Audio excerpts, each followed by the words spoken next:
अंधे हो क्या? दिखाई नहीं देता?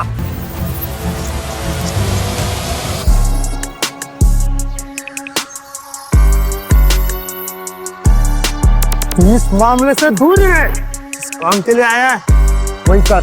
अच्छा तो सुन, ये तेरी बहुत बड़ी गलतफहमी है। देवेन ने उसका कोट पकड़कर उसे उठाया और उस लड़की के पैरों में पटक दिया। अगर आज के बाद तूने किसी लड़की की तरफ हाथ तो छोड़, अगर देखा भी ना तो तेरी आंखें निकाल लूंगा। माफ कर दे। ये सब शोर सुन मिनिस्टर और विजेंद्र भी रूम से बाहर आ गए थे। आखिर एक मिनिस्टर के पीए से पंगा लेना किसी की औकात की बात थी क्या? पर कोई था जो इस हिम्मत से इम्प्रेस था, विजेंद्र शेखावत। दूसरी तरफ साउथ दिल्ली में विजेंद्र शेखावत अपनी मीटिंग खत्म करके शेखावत हाउस पहुंचे। गाड़ी से उतरते वक्त उन्होंने अपने ड्राइवर को हिचकिचाते देखा। क्या हुआ? कुछ परेशान लग रहे हो। सब ठीक है ना? नंदिता को ले आए कॉलेज से? साहब, आज कॉलेज से वापस आते वक्त हम पर किसी ने हमला किया। ड्राइवर एक ही सांस में सब बोल पड़ा।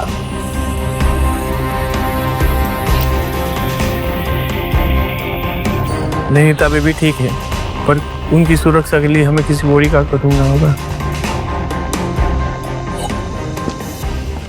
नंदिता बेटा, तुम ठीक तो हो? हाँ पापा, कुछ नहीं हुआ, मैं बिल्कुल ठीक हूँ। मैं कहीं चोट तो नहीं लगी? नहीं। बस अब कल से तुम कॉलेज नहीं जाओगी और ये मेरा फाइनल डिसीजन है। पापा, इस बारे में हम बात कर चुके हैं और महादेवी हमारा कॉलेज है। इसे आपने दादी के नाम पर बनवाया था और मम्मा इस कॉलेज की प्रिंसिपल थी। तुम्हारी माँ के जाने के बाद ये कॉलेज क्रिमिनल्स का अड्डा बन चुका है। अगर ऐसी बात है तो आप कुछ करते क्यों नहीं? Take some legal action. मैंने डिसीजन ले लिया है, अब तुम कल से महादेवी कॉलेज नहीं जाओगी और ये फाइनल। अगर आप जिद्दी हैं तो मैं भी आपकी बेटी हूँ। मैं महादेवी कॉलेज से ही पढ़ाई करूंगी। विजेंद्र के पास जवाब नहीं था, सिर्फ एक बात कही उन्होंने।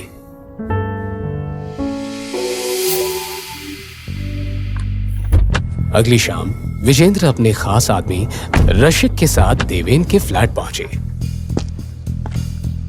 सर, हम वो सरफिरे देवेन से मिलने क्यों जा रहे हैं? उसका पुराना बॉस बोला था वो मुसीबत है। रशिक, तुमने खुद ही अपने सवाल का जवाब दे दिया है। अब देवेन ही हमारी आखिरी उम्मीद है। थोड़ी देर बाद वो देवेन के फ्लैट के बाहर थे। बताइए क्या काम है? तुम्हें हमारा एक काम करना होगा। नहीं करूंगा। जानता है किससे बात कर रहा है? सब प्रधानमंत्री है क्या जो जानूं? और तुम जैसे बहुत देखे मैंने, समझा? देवेन, तुम हमारे लिए एक काम करोगे? अब बात बनी ना, ऐसे बोलोगे तो सुनूंगा मैं, वरना अपने पुराने बॉस की तरह आपको कब रेजिग्नेशन दे दूं मैं, मुझे भी नहीं पता। आइए बैठिए और बताइए काम क्या है?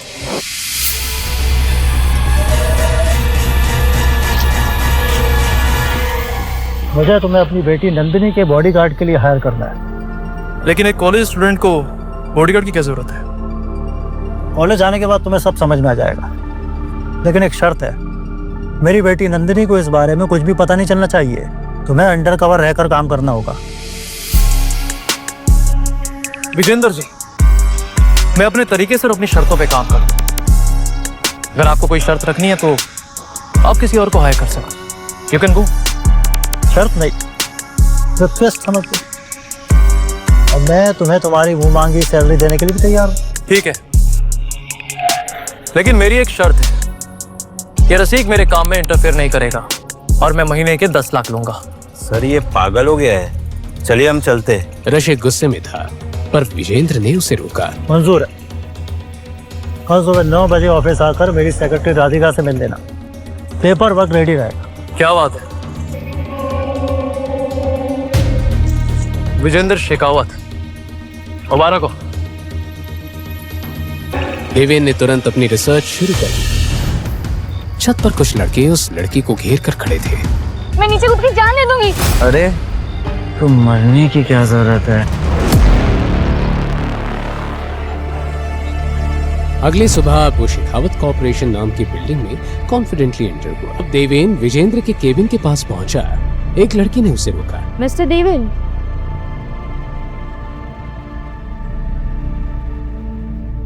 जी, आपकी तारीफ। मेरी छोड़ो, तुम्हारी फाइल में रखी फोटो तुम्हारे हैंडसम चेहरे को सही से बयां नहीं कर पा रही थी। लगता है आज मेरी मीटिंग आपके साथ है। जी बिल्कुल, और आपने मुझे पूरा 1 घंटा वेट करवाया है। एक्चुअली मुझे लड़कियों को इंतजार कराना बिल्कुल भी पसंद नहीं है। हमें यहाँ पर आई गए हो तो क्यों ना हम आगे की बात कर लें। लगता है आपको काम की बहुत जल्दी है। इतनी बड़ी कंपनी में किसी लड़की का ऐसे खुलेआम फ्लर्ट करना देवेन को थोड़ा हैरान जरूर कर गया। ऑब्वियसली मैं नहीं चाहता कि आप जैसी खूबसूरत लड़की का टाइम वेस्ट हो। ये सुन के राधिका थोड़ा फ्लैटर हो गई और अपने डेस्क पर चली गई। वैसे मैं तुम्हारी ही फाइल पढ़ रही थी। बहुत बड़े और इम्पॉसिबल मिशन को तुमने सक्सेसफुली हैंडल किया है। इम्प्रेसिव। पर एक बात समझ नहीं आई, तुम्हारे डॉक्यूमेंट्स में तुम्हारा नाम देवेन मीरा लिखा है, ऐसे क्यों? आमतौर पे तो लोग सरनेम या फादर का नाम लिखते हैं।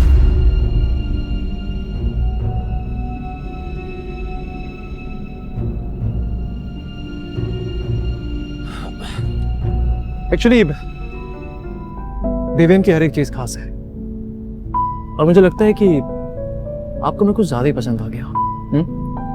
अब खास हो तो पसंद आओगे ही। रियली?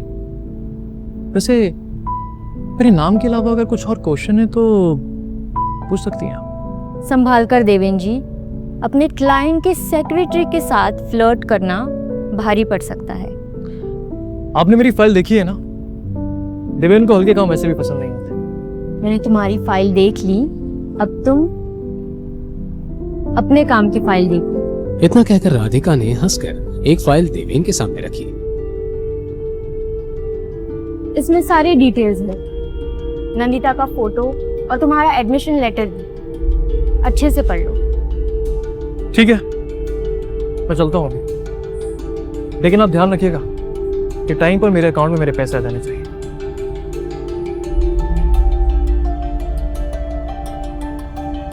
अगले दिन एडमिशन लेटर लेके देवेन महादेवी जैसे मशहूर कॉलेज में एक साधारण स्टूडेंट की तरह साइकिल पर पहुंचा। सर ये बता सकते हैं आप कहाँ पर? भैया नया आया लगता है, इस कॉलेज में टिकना है तो संभल के रहियो।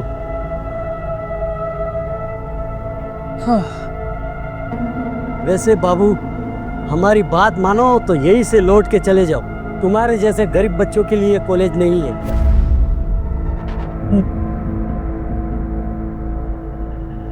देवेन चुपचाप अंदर चला गया और अंदर उसे वही मिला जिसका उसे अंदाजा था। कोई डिसिप्लिन नाम की चीज ही नहीं थी।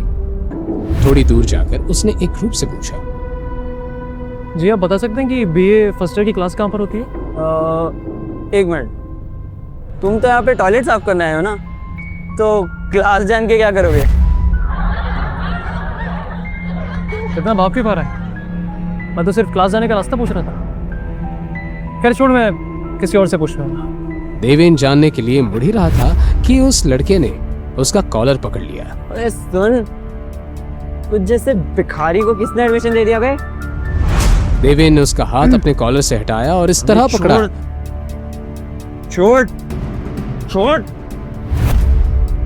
सॉरी आपको लगी तो नहीं ना? वो एक्चुअली क्या है ना, मेरी टी शर्ट खराब हो रही थी। अब आप सब लोग इतने अमीर घर से, लेकिन मुझे मेरे सारे काम खुद करने पड़ते हैं। कपड़े धोने पड़ते हैं, इस्त्री करना पड़ता है। अब बस वो हल्का सा आपका हाथ हटा रहा था तो थोड़ा सा आई एम सॉरी। साले तो शायद जानता नहीं है मेरा बाप कौन है। बिल्कुल सही पकड़े हैं, मैं तेरे बाप को नहीं जानता, लेकिन इतना जरूर जानता कि तेरी जैसी औलाद को पैदा करने के बाद वो बाप शर्मिंदा जरूर होता है।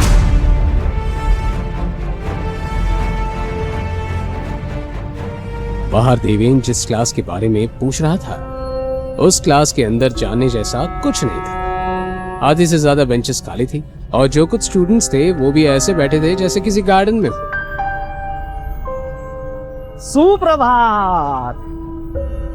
अस्थाना की हिंदी सुनते ही सबने मुंह बना लिया। उसे शुद्ध हिंदी में बोलने का शौक था।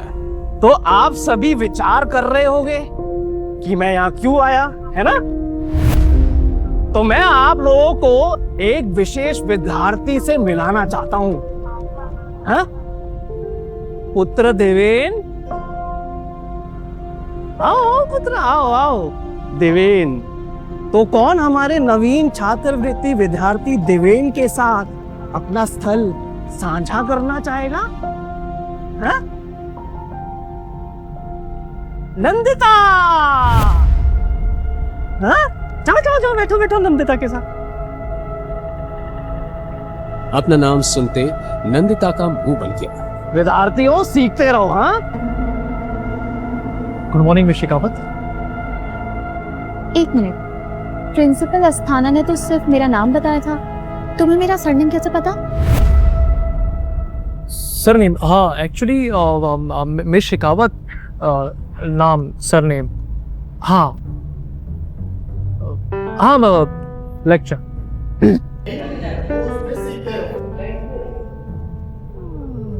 एक्सक्यूज मी, क्लास खत्म होते ही देवेन Yeah, ने एक sure. बार फिर नंदिता से बात करने की कोशिश की, पर तभी पीछे से एक आवाज आई। अरे तुम नैंडी, ये तो वही है जिसके बारे में मैंने तुम्हें बताया था। हाय, माय नेम इज तन्मय, उर्फ टोनी। ओह हाय टोनी। चलो टोनी।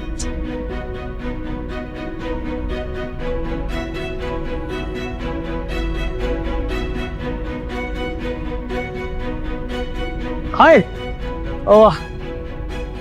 हेलो। अब तो क्लास भी खत्म हो गई, हाथ मिला सकते हैं? कि वही है ना जिसका वायलेंट बिहेवियर कॉलेज का हॉट टॉपिक बना हुआ है, तुम लोगों का violent hero. Sorry miss Shekhawat, पर जिसे आप गुंडागर्दी कह रहे हैं दरअसल वो एक सेल्फ डिफेंस है। एंड बाय द वे, वो लड़के मिलके मेरी रैगिंग कर रहे थे और आप चाहते कि मैं चुपचाप खड़ा रहता? हाँ, ऐसे मारपीट करने के बजाय अगर तुमने कंप्लेन की होती तो ज्यादा हेल्पफुल होता। उसकी मासूम बातें सुन के देवेन के चेहरे पर हंसी आ गई, पर उसे बेकार मुस्कुराता देख नंदिता का गुस्सा बढ़ गया। वो टमटमाते हुए वहां से चली गई। कहकर टोनी भी उसके पीछे चला।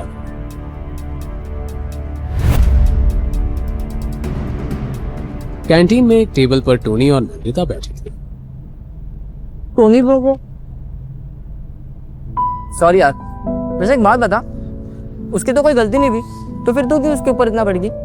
जो भी हो पीनट, पर ऐसे मारा मारी करना इज नॉट कूल। और सुना नहीं तूने, violence is not the answer. Martin Luther junior king ने बोला था। ये कौन है? तुम्हारा कोई लंदन का अंकल है क्या? इस समोसे की जगह थोड़ा सा ध्यान बुक्स पर दिया होता तो तुझे पता होता। इस वक्त नंदिता किसी को ढूंढ रही थी। नंदिता ने इस बात को ज्यादा इंपॉर्टेंस नहीं दी। किसे ढूंढ रही है? रीना को।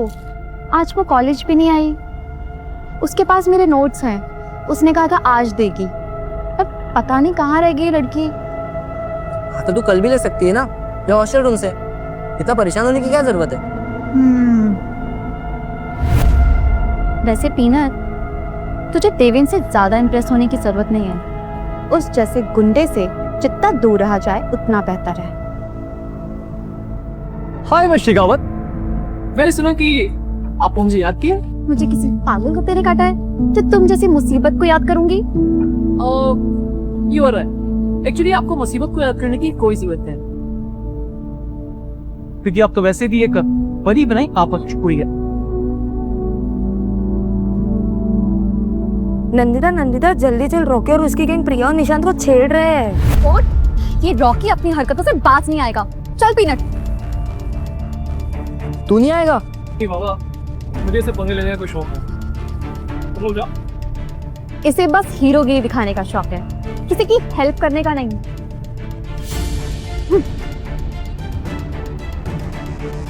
देवेंद्रो, रॉकी कॉलेज का गुंडा है, वो कुछ भी कर सकता है, और उसके डैड की पोजीशन के चलते कोई कुछ नहीं कर सकता। लड़की की चीख सुनकर सब घबरा गए, लेकिन सबसे ज्यादा हैरान हुआ देवेन। बिना वक्त बर्बाद किए वो तुरंत चीख की तरफ दौड़ा। तुम्हारी हिम्मत कैसे हो रॉकी? तुम ऐसे किसी को भी धक्का नहीं दे सकते हो। समझे? रॉकी और उसके दोस्त निशांत प्रिया को घेर के खड़े थे और निंदिता उनके बीच में प्रिया को संभाले हुई थी। तुम्हें बीच में आने की कोई जरूरत नहीं है, चुपचाप साइड में रहो। देखो, मेरी दोस्तों से शर्त लगी है कि इन दोनों के बीच चल रहा है और वो साबित करने के लिए इन दोनों को रॉकी निशांत का चेहरा प्रिया के पास ले जा ही रहा था कि तुम जानते हो ना, इस गंदी हरकत की वजह से तुम रस्टिकेट हो सकते हो। हद है यार। रॉकी अपने होठों को गंदी तरह दबाता हुआ नंदिता की तरफ बढ़ने लगा।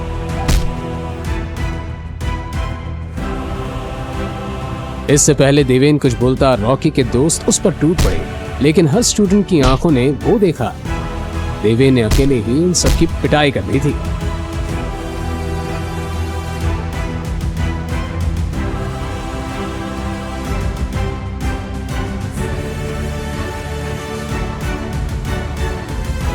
रॉकी से पंगा तुझे बहुत महंगा पड़ेगा देवेन। वो अपने दोस्तों के साथ वहां से निकल गया। यू इडियट, इतना मारने की क्या जरूरत थी? तुम्हें पता है रॉकी की डैड कौन है? अरे डिवीन ब्रो, आप अब अकेले इसने मुसीबत मोल ली है तो हैंडल भी अकेले खुद करेगा। बड़ा आया हीरो बनने। चलो पीनट। अरे लेकिन अम्मे ने क्या कर दिया? तो साला रॉकी का बाप है कौन? पता लगाना पड़ेगा बेटा।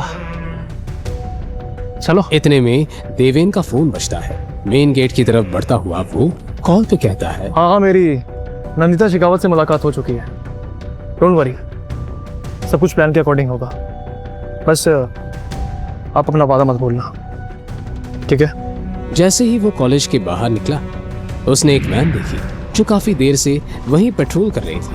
देवेन समझ गया दाल में कुछ काला है। वो कैजुअली बाहर निकला ही था कि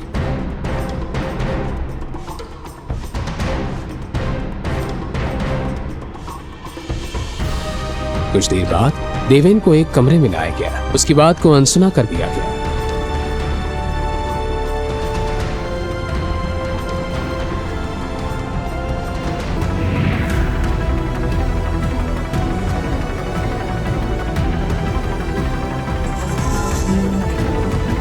इसकी सजा तो जरूर तय करें। पहले इसकी शक्ल तो देख लूं। नकाब हटाओ इसका।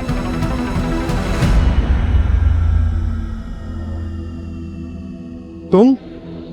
देवेन को देखकर वो आदमी भी हैरान रह गया। अगले ही पल वो घुटनों पे बैठ गया। देवेन भाई, माफ कर दो, गलती हो गई मेरे आदमियों से। हाथ छोड़ो, हाथ छोड़ो। देवेन भाई, मेरे बेटे से जरूर कुछ ना कुछ गलती हुई होगी। आपने जो भी किया बिल्कुल सही किया। मेरा बेटा नादान है, माफ कर दो। तो फिर समझा अपने नादान बेटे को, वरना तू मुझे अच्छे से जानता है। अगर मैं अपने पर आ गया ना तो ऐसी लगाम लगाऊंगा कि तू और तेरा बेटा जिंदगी भर सर उठा के चल नहीं पाएगा। तो मैं चलूं? ओह, नाइस कोड। हाँ,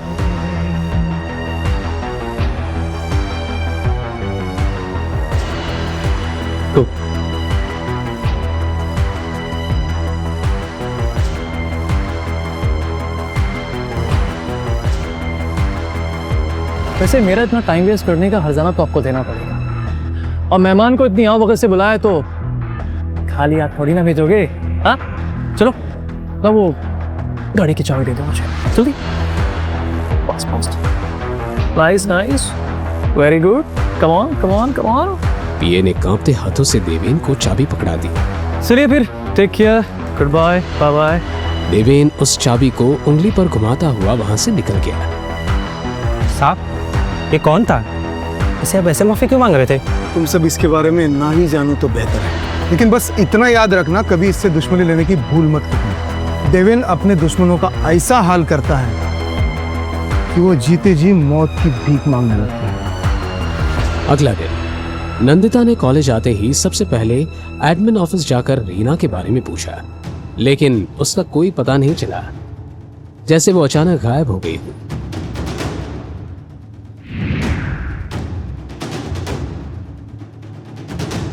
देवेन क्लासरूम की तरफ जा ही रहा था। कल के इंसिडेंट के बाद काफी स्टूडेंट्स उसे पहचान गए थे, लेकिन जहां लड़के उसके पास जाने से कतरा रहे थे, वहीं लड़कियां उसकी हीरोगिरी पर फिदा हो रही थी। क्लास में टोनी के आगे वाली सीट पर बैठी नंदिता ने फोन पे देवेन और उस लड़की का वीडियो चला रखा था। ये देख नीनत, कैसे आशिकी 3 चल रही है। प्यार के बदले प्यार बढ़ता है। ये और रॉकी दोनों के दोनों एक जैसे हैं। वो अगर मुगल एम्पायर है तो ये east India company. Rocky Pakistan से है क्या? कैसे तुम दोनों? वैसे मेरे बारे में बात हो रही है तो इस कॉन्वर्सेशन में ज्वाइन करने का मुझे पूरा हक है ना? चलो बात करते हैं। पहले दिन बैठने दिया इसका मतलब ये नहीं है कि रोज रोज के लिए परमिशन मिल गई। जाओ उधर बैठो जाकर, निकलो यहाँ से। लेकिन राजकुमार जी, मुझे क्यों नहीं याद आ रहा कि मैंने आपसे परमिशन मांगी थी? हाँ, और वैसे भी ना, ये कॉलेज की सीट है, आपके घर का सोफा नहीं है जो हर वक्त मुझे आपसे परमिशन मांगनी पड़ेगी। हाँ, बाय द वे, तुम लोग क्या बात कर रहे थे मेरे बारे में? बोलो। अच्छा, समझ गया। तो तुम टोनी से रिक्वेस्ट कर रही थी ना कि वो तुम्हारी मुझसे दोस्ती करा दे, तो मुझे थैंक यू बोल दो। हाँ, थैंक यू। हाँ? किस लिए? ओह राइट, कल तुम मुझे हीरो की तरह बचाने आए थे, उसके लिए। यस। पर मैंने तुम्हें नहीं बुलाया था। हाँ, स्कूल। लिसन मिस्टर देवन, मुझे तुम्हारी रक्षा की कोई जरूरत नहीं है। मैं अपनी रक्षा खुद कर सकती हूँ, समझे? ओके। नैंडी रिलैक्स, देवेन मजाक कर रहा है। जो कि वैसे Deven, as a serious note, कल जो तुमने रॉकी के साथ किया उसके बाद तुम्हें कॉलेज नहीं आना चाहिए था। मुझे नहीं लगता वो चुप बैठेगा। सही बोल रहे हो। टोनी की बात पूरी भी नहीं हुई थी कि क्लास में एकदम शांति छा गई। सबने दूर की तरफ देखा और वहां रॉकी खड़ा था। उसके चेहरे पर कल की मार के निशान अभी भी दिख रहे थे। उसकी आंखों में गुस्सा था, लेकिन वो सीधा देवेन के पास आया। कल जो हुआ उसके लिए मुझे माफ कर दे। आगे से ऐसी गलती नहीं होगी। चल अच्छा है, मुझे तेरी गलती का एहसास हो गया। लेकिन तुझे पता है, आज मेरा मूड बहुत अच्छा है।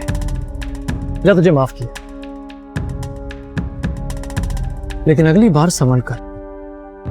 अभी तुम मुझसे माफी मांगने के लिए अपने पैरों पर चलकर आया है, लेकिन अगली बार तेरे पैरों के साथ साथ तेरी जुबान भी बोलने लायक नहीं रहेगी, समझा? चल। और हाँ सुन, ये गाड़ी की चाबी ले जा। अपने पापा को बोलना कि देवेन को कुछ खास पसंद नहीं आई। हाँ? लेकिन उसके अंदर गुस्सा और नफरत उबल रही थी। क्या करेगा अब रॉकी? क्या देवेन और नंदिता की दोस्ती हो पाएगी? हाँ, कितना गंदा है। क्या हंगामा मचा रखा है? कॉलेज के लिए देर नहीं हो रही? चलो जाओ नहाने। मैम, एक्चुअली बाथरूम में पानी साफ नहीं आ रहा है, आप एक बार टाकी साफ करवा दीजिए ना। वो सब मैं बाद में देखूंगी, अभी जाओ यहाँ से। धनीरा, जाके ऊपर टंकी में देखो क्या प्रॉब्लम है। मैडम, अभी मैं बाहर साफ कर रहा हूँ, ये करने के बाद जाता हूँ। ऐसे भी तो लास्ट वीक ही तो साफ कराया था टंकी। अब भी जाके देख के आओ क्या प्रॉब्लम है। वार्डन भी उसके पीछे पीछे छत पर चली गई। छत वैसे भी गुंडागर्दी का अड्डा बनी हुई थी। मैडम जी, क्या हुआ धनीराम?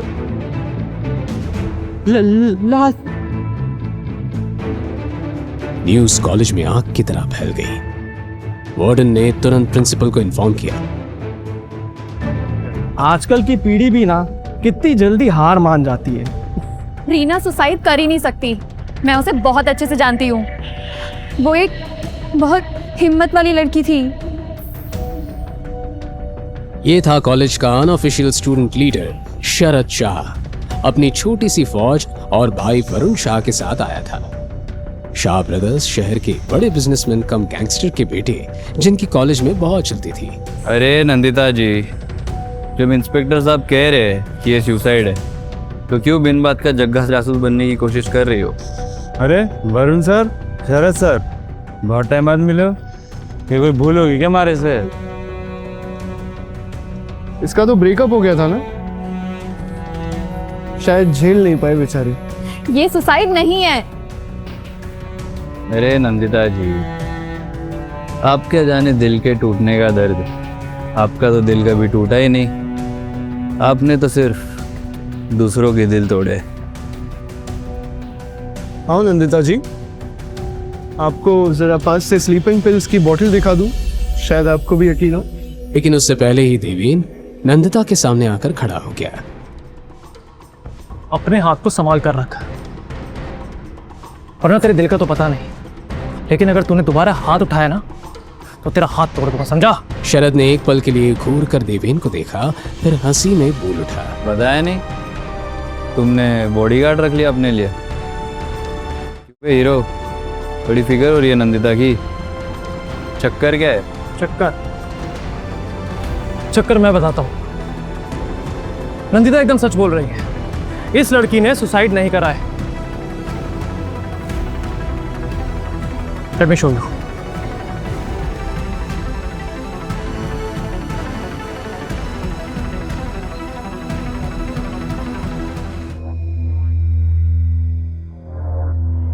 और इसकी नाक पे रैशेस है। इसे साफ साबित होता है कि इसे दिया गया है, और ये ओवरडोज का केस। इसे बड़ी चालाकी से सुसाइड का रूप दिया गया है। अरे क्या भीड़ लगा रखी है भेड़ बकरी की तरह? मूवी चल रही है के? ओ जरदाब, दफा करो तुमने, सील करो पूरा एरिया, सारे स्टूडेंट्स को बाहर निकालो। छोड़ो मुझे, ये इंस्पेक्टर इस केस को दबाने की कोशिश कर रहा है। नंदिता इंस्पेक्टर से बहस करने जा रही होती है, पर देवेन उसका हाथ पकड़कर उसे वहां से ले जाता है।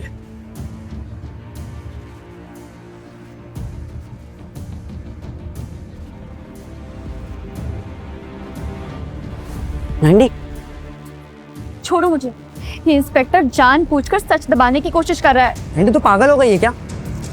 ये का मामला है और तू अच्छे से जानती है शाह ब्रदर्स का इनमें इन्वॉल्वमेंट है, और तू उनके खिलाफ जाने की बात कर रही है। तू जानती है कितना डेंजरस हो सकता है ये। देखना वो इंस्पेक्टर कैसे उनकी। नंदिता गुस्से में चली जाती है। देवेन उसके पीछे जाने लगता है, पर टोनी उसे रोक लेता है। देवेन, मैं उसके पीछे जाता हूँ, वो सबके पीछे बहुत डिस्टर्ब हो गई है। देवेन जानता था कि अभी उसके और नंदिता के बीच दोस्ती का रिश्ता नहीं बना है, इसलिए वो टोनी की बात मान जाता है। मुझे क्या करना है?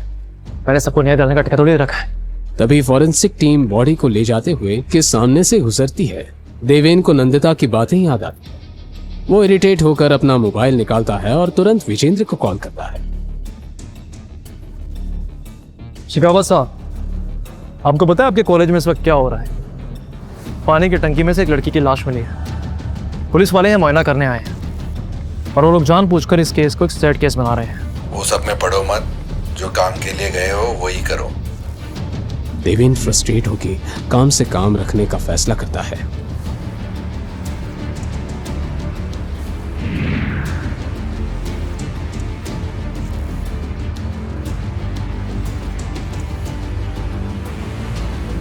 आप सभी जानते हैं कि रीना कभी सुसाइड कर ही नहीं सकती। उसकी मौत के पीछे बहुत कुछ छुपा है, और ये इंस्पेक्टर सुसाइड का नाम देकर इन्वेस्टिगेशन रोकना चाहता है। पर हमें सच जानना ही होगा। क्या आप सभी प्रोटेस्ट में मेरा साथ देंगे?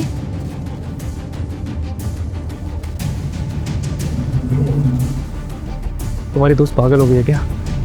क्यों नहीं की देवी बन रही है? हाँ, एंडी ऐसी है डेविन, लेकिन इस बार वो शाह ब्रदर्स के खिलाफ जा रही है, और मुझे डर है कहीं वो अपनी जिद में किसी मुसीबत में ना फंस जाए। तभी नंदिता की नजर देवेन पर पड़ती है और वो तुरंत उसके पास आती है। देवेन, तुम भी जानते हो कि ये सुसाइड नहीं थी, राइट? तुम मेरा इस प्रोटेस्ट में साथ दोगे? हमें सच जानना ही होगा कि रीना की मौत कैसे हुई, कैंडल मार्च निकालकर। प्लीज मुझे अपनी सर्कस से दूर रखो। अगर इसकी जगह कोई तुम्हारा अपना होता तब भी तुम यही करते?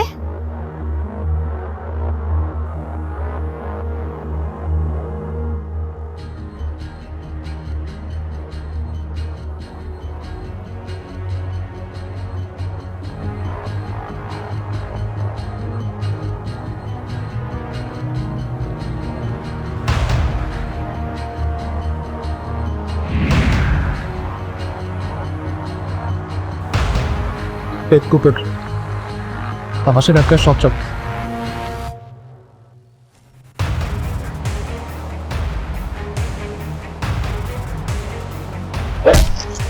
आंखों के सामने अंधेरा। देवेन लड़खड़ाते हुए देखने की कोशिश करता है। कुछ अनजान लड़के उनमें से रॉकी और शरद को पहचान लेते हैं।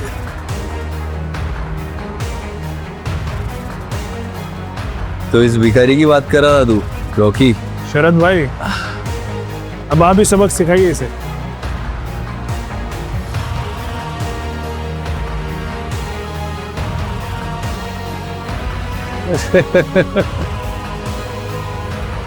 लगता है कल की मार कम पड़ गई तुझे, हाँ?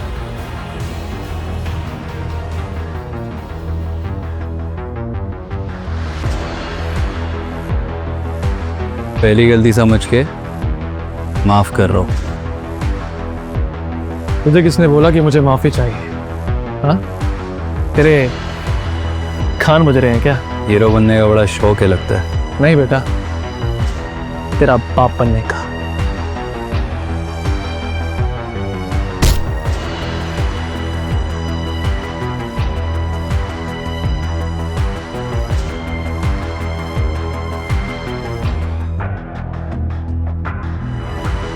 क्या देवेन खुद को बचाकर नंदिता को बचाने जा पाएगा? क्या करने वाला था शरद नंदिता के साथ? देवेन का अंदाजा सही था। निकल गई सारी हीरोगिरी। चल रॉकी, तेरा काम तो हो गया।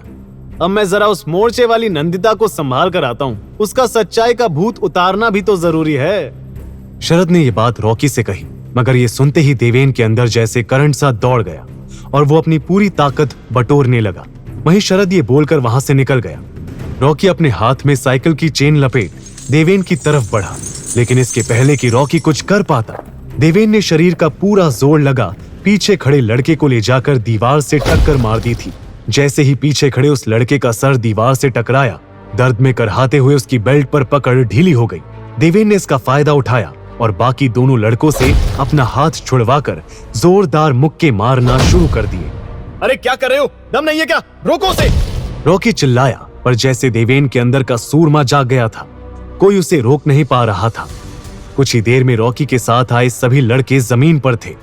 उनको धूल चटाने के बाद देवेन रॉकी की तरफ बढ़ा। देख देख, मेरे पास मत आ। ये लोग शरद भाई के लड़के हैं। उसके कहने पर वो सब कर रहे थे। देवेन का मन तो कर रहा था कि रॉकी को आज वो ऐसा पीटे कि उसकी साथ पुश्ते याद रखे, पर वो जानता था कि इस वक्त उसका नंदिता के पास होना ज्यादा जरूरी है। जाने से पहले देवेन ने रॉकी को घूर कर देखा और बोला, अगर अगली बार ये बेवकूफी करने की कोशिश की तो जान ले लूंगा। बता देना अपने उस मालिक को। इतना बोल देवेन वहां से निकल गया। वहीं रॉकी को देखकर ऐसा लग रहा था कि वो यमराज के साथ 1-on-1 करके लौटा है। देवेन नंदिता को ढूंढता हुआ कैंटीन पहुंचा तो उसे वहां नंदिता तो नहीं मिली, मगर टोनी ने उसे देख लिया और उसकी हालत देख घबराते हुए बोला, ओ गॉड देवेन, ये खून, तुम्हारी ऐसी हालत, क्या हुआ? मैं ठीक हूं, तू ये सब छोड़, ये बता नंदिता कहाँ है? देवेन का जवाब सुन टोनी का मुंह खुला का खुला रह गया। देवेन इतनी जख्मी हालत में डॉक्टर का नहीं बल्कि नंदिता का पता पूछ रहा था। टोनी बोला, भाई ये क्या हुआ? और नैंडी को छोड़, वो ठीक है, मैं अभी उससे ही मिलकर आ रहा हूं। तू अपनी फिक्र कर, चल मेरे साथ मेडिकल रूम। इतना बोल टोनी देवेन को अपने साथ कॉलेज के मेडिकल रूम ले गया। वो आलीशान मेडिकल रूम किसी 5 स्टार क्लिनिक की फील दे रहा था, पर वहां डॉक्टर या नर्स कोई नहीं था। ये देख देवेन ने सवालिया नजरों से टोनी की ओर देखा तो टोनी ने बताया, वो आज सुबह जो भी हुआ उसकी मीटिंग चल रही है स्टाफ रूम में, सब वहीं बिजी हैं। बट डोंट वरी, मुझे फर्स्ट एड करना आता है, मार खा खा कर सब सीख गया हूँ। कहकर टोनी आसपास फर्स्ट एड किट ढूंढने लगा। देवेन ने वहां रखे बेड पर बैठते हुए उससे पूछा, मुझे तो अभी भी कुछ समझ नहीं आ रहा पीनट, ये कैसा कॉलेज है? सब कहते हैं महादेवी कॉलेज दिल्ली का सबसे फेमस और प्रेस्टिजियस कॉलेज है, पर ये मर्डर, ये अटैक्स, सच्चाई इससे भी डरावनी है देवेन। मुझे भी ऐसा ही झटका लगा था, पर मैं ये भी जल्दी समझ गया कि कॉलेज जैसा भी हो, लेकिन अगर डिग्री पर महादेवी कॉलेज का नाम लिखा हो तो कोई भी जॉब बड़ी आसानी से मिल जाएगी। यही वजह है कि यहाँ आए स्कॉलरशिप स्टूडेंट्स अब तक कॉलेज छोड़कर नहीं गए। लिसन ब्रो, अगर तुझे भी कॉलेज में जिंदा रहना है तो एडजस्ट करना पड़ेगा। ये कहते हुए टोनी फर्स्ट एड बॉक्स लेकर देवेन के सामने आया और उससे अपनी शर्ट निकालने को कहा। देवेन ने शर्ट उतारी ही थी कि कमरे में एक लड़की की आवाज सुनाई पड़ी। वैसे अगर ये कहे तो हम भी इनके लिए एडजस्ट होने को तैयार हैं। देवेन और टोनी ने पलट कर देखा तो सामने मिनी ब्लैक ड्रेस पहने कॉलेज की सबसे हॉट लड़की आयशा अग्रवाल अपनी 2 सहेलियों के साथ मेडिकल रूम के दरवाजे पर खड़ी थी। कॉलेज का हर लड़का आयशा का बॉयफ्रेंड बनने का, उसके करीब जाने का, उसे छूने का सपना देखा करता था। देवेन ने उसे ऊपर से नीचे देखा और मुस्कुराते हुए बोला, कोई उल्लू का पट्टा ही तुम जैसी लड़की को एडजस्ट करने को कहेगा, और मैं तो वो बिल्कुल भी नहीं हूं। सर के साथ देवेन की चेस्ट और बाजू पर भी घाव लगे थे, जिसके लिए टोनी ने उसकी शर्ट उतरवाई थी। पर बिना शर्ट के पसीने में चमकती देवेन की बॉडी काफी हॉट लग रही थी। आयशा की नजरें उसकी मोटी मोटी बाजुओं पर जैसे अटक ही गई थी। छूकर देख सकती हो, काटूंगा नहीं। देवेन हल्की सी मुस्कान के साथ फ्लर्ट करते हुए बोला। आयशा ये सुन मुस्कुरा दी और ब्लश करती हुई उसके करीब आने लगी। तभी आयशा की सहेलियां टोनी को बाहर ले गईं और फर्स्ट एड बॉक्स खोलते हुए आयशा ने वो सब करना शुरू कर दिया जो टोनी करने वाला था। उसने फर्स्ट एड बॉक्स से कॉटन पर एंटीसेप्टिक लिक्विड लगाया और देवेन के सामने उसके बेहद करीब आकर बैठ गई। मैंने सुना कैसे तुमने रॉकी को 2 बार हराया। ये कहते हुए उसने देवेन के माथे पर लगी चोट को कॉटन से क्लीन किया। देवेन ने दर्द से हल्की सिसकी भरी। आयशा आगे बोली, पर तुम्हें पता है ना, शाह ब्रदर्स उस रॉकी से भी ज्यादा खतरनाक हैं, पर तुम्हारी इस प्रॉब्लम का सलूशन है मेरे पास। ये सुन देवेन ने एकदम से उसकी कलाई को पकड़ लिया और उसकी आंखों में देखते हुए बोला, और वो क्या है? आयशा ने उसके गाल को सहलाया और कहा, तुम्हें मेरा बॉयफ्रेंड बनना पड़ेगा। देवेन की आंखें एकदम से बड़ी हो गईं। उसने आयशा के मुंह से ये सुनने की उम्मीद बिल्कुल नहीं की थी। वो आयशा की बोल्ड पर्सनैलिटी से इंप्रेस हुआ। उसने होठों पर टेढ़ी मुस्कान के साथ पूछा, और ये मेरी प्रॉब्लम का सलूशन कैसे होगा? तुम आयशा की पावर को जानते नहीं हो बेबी।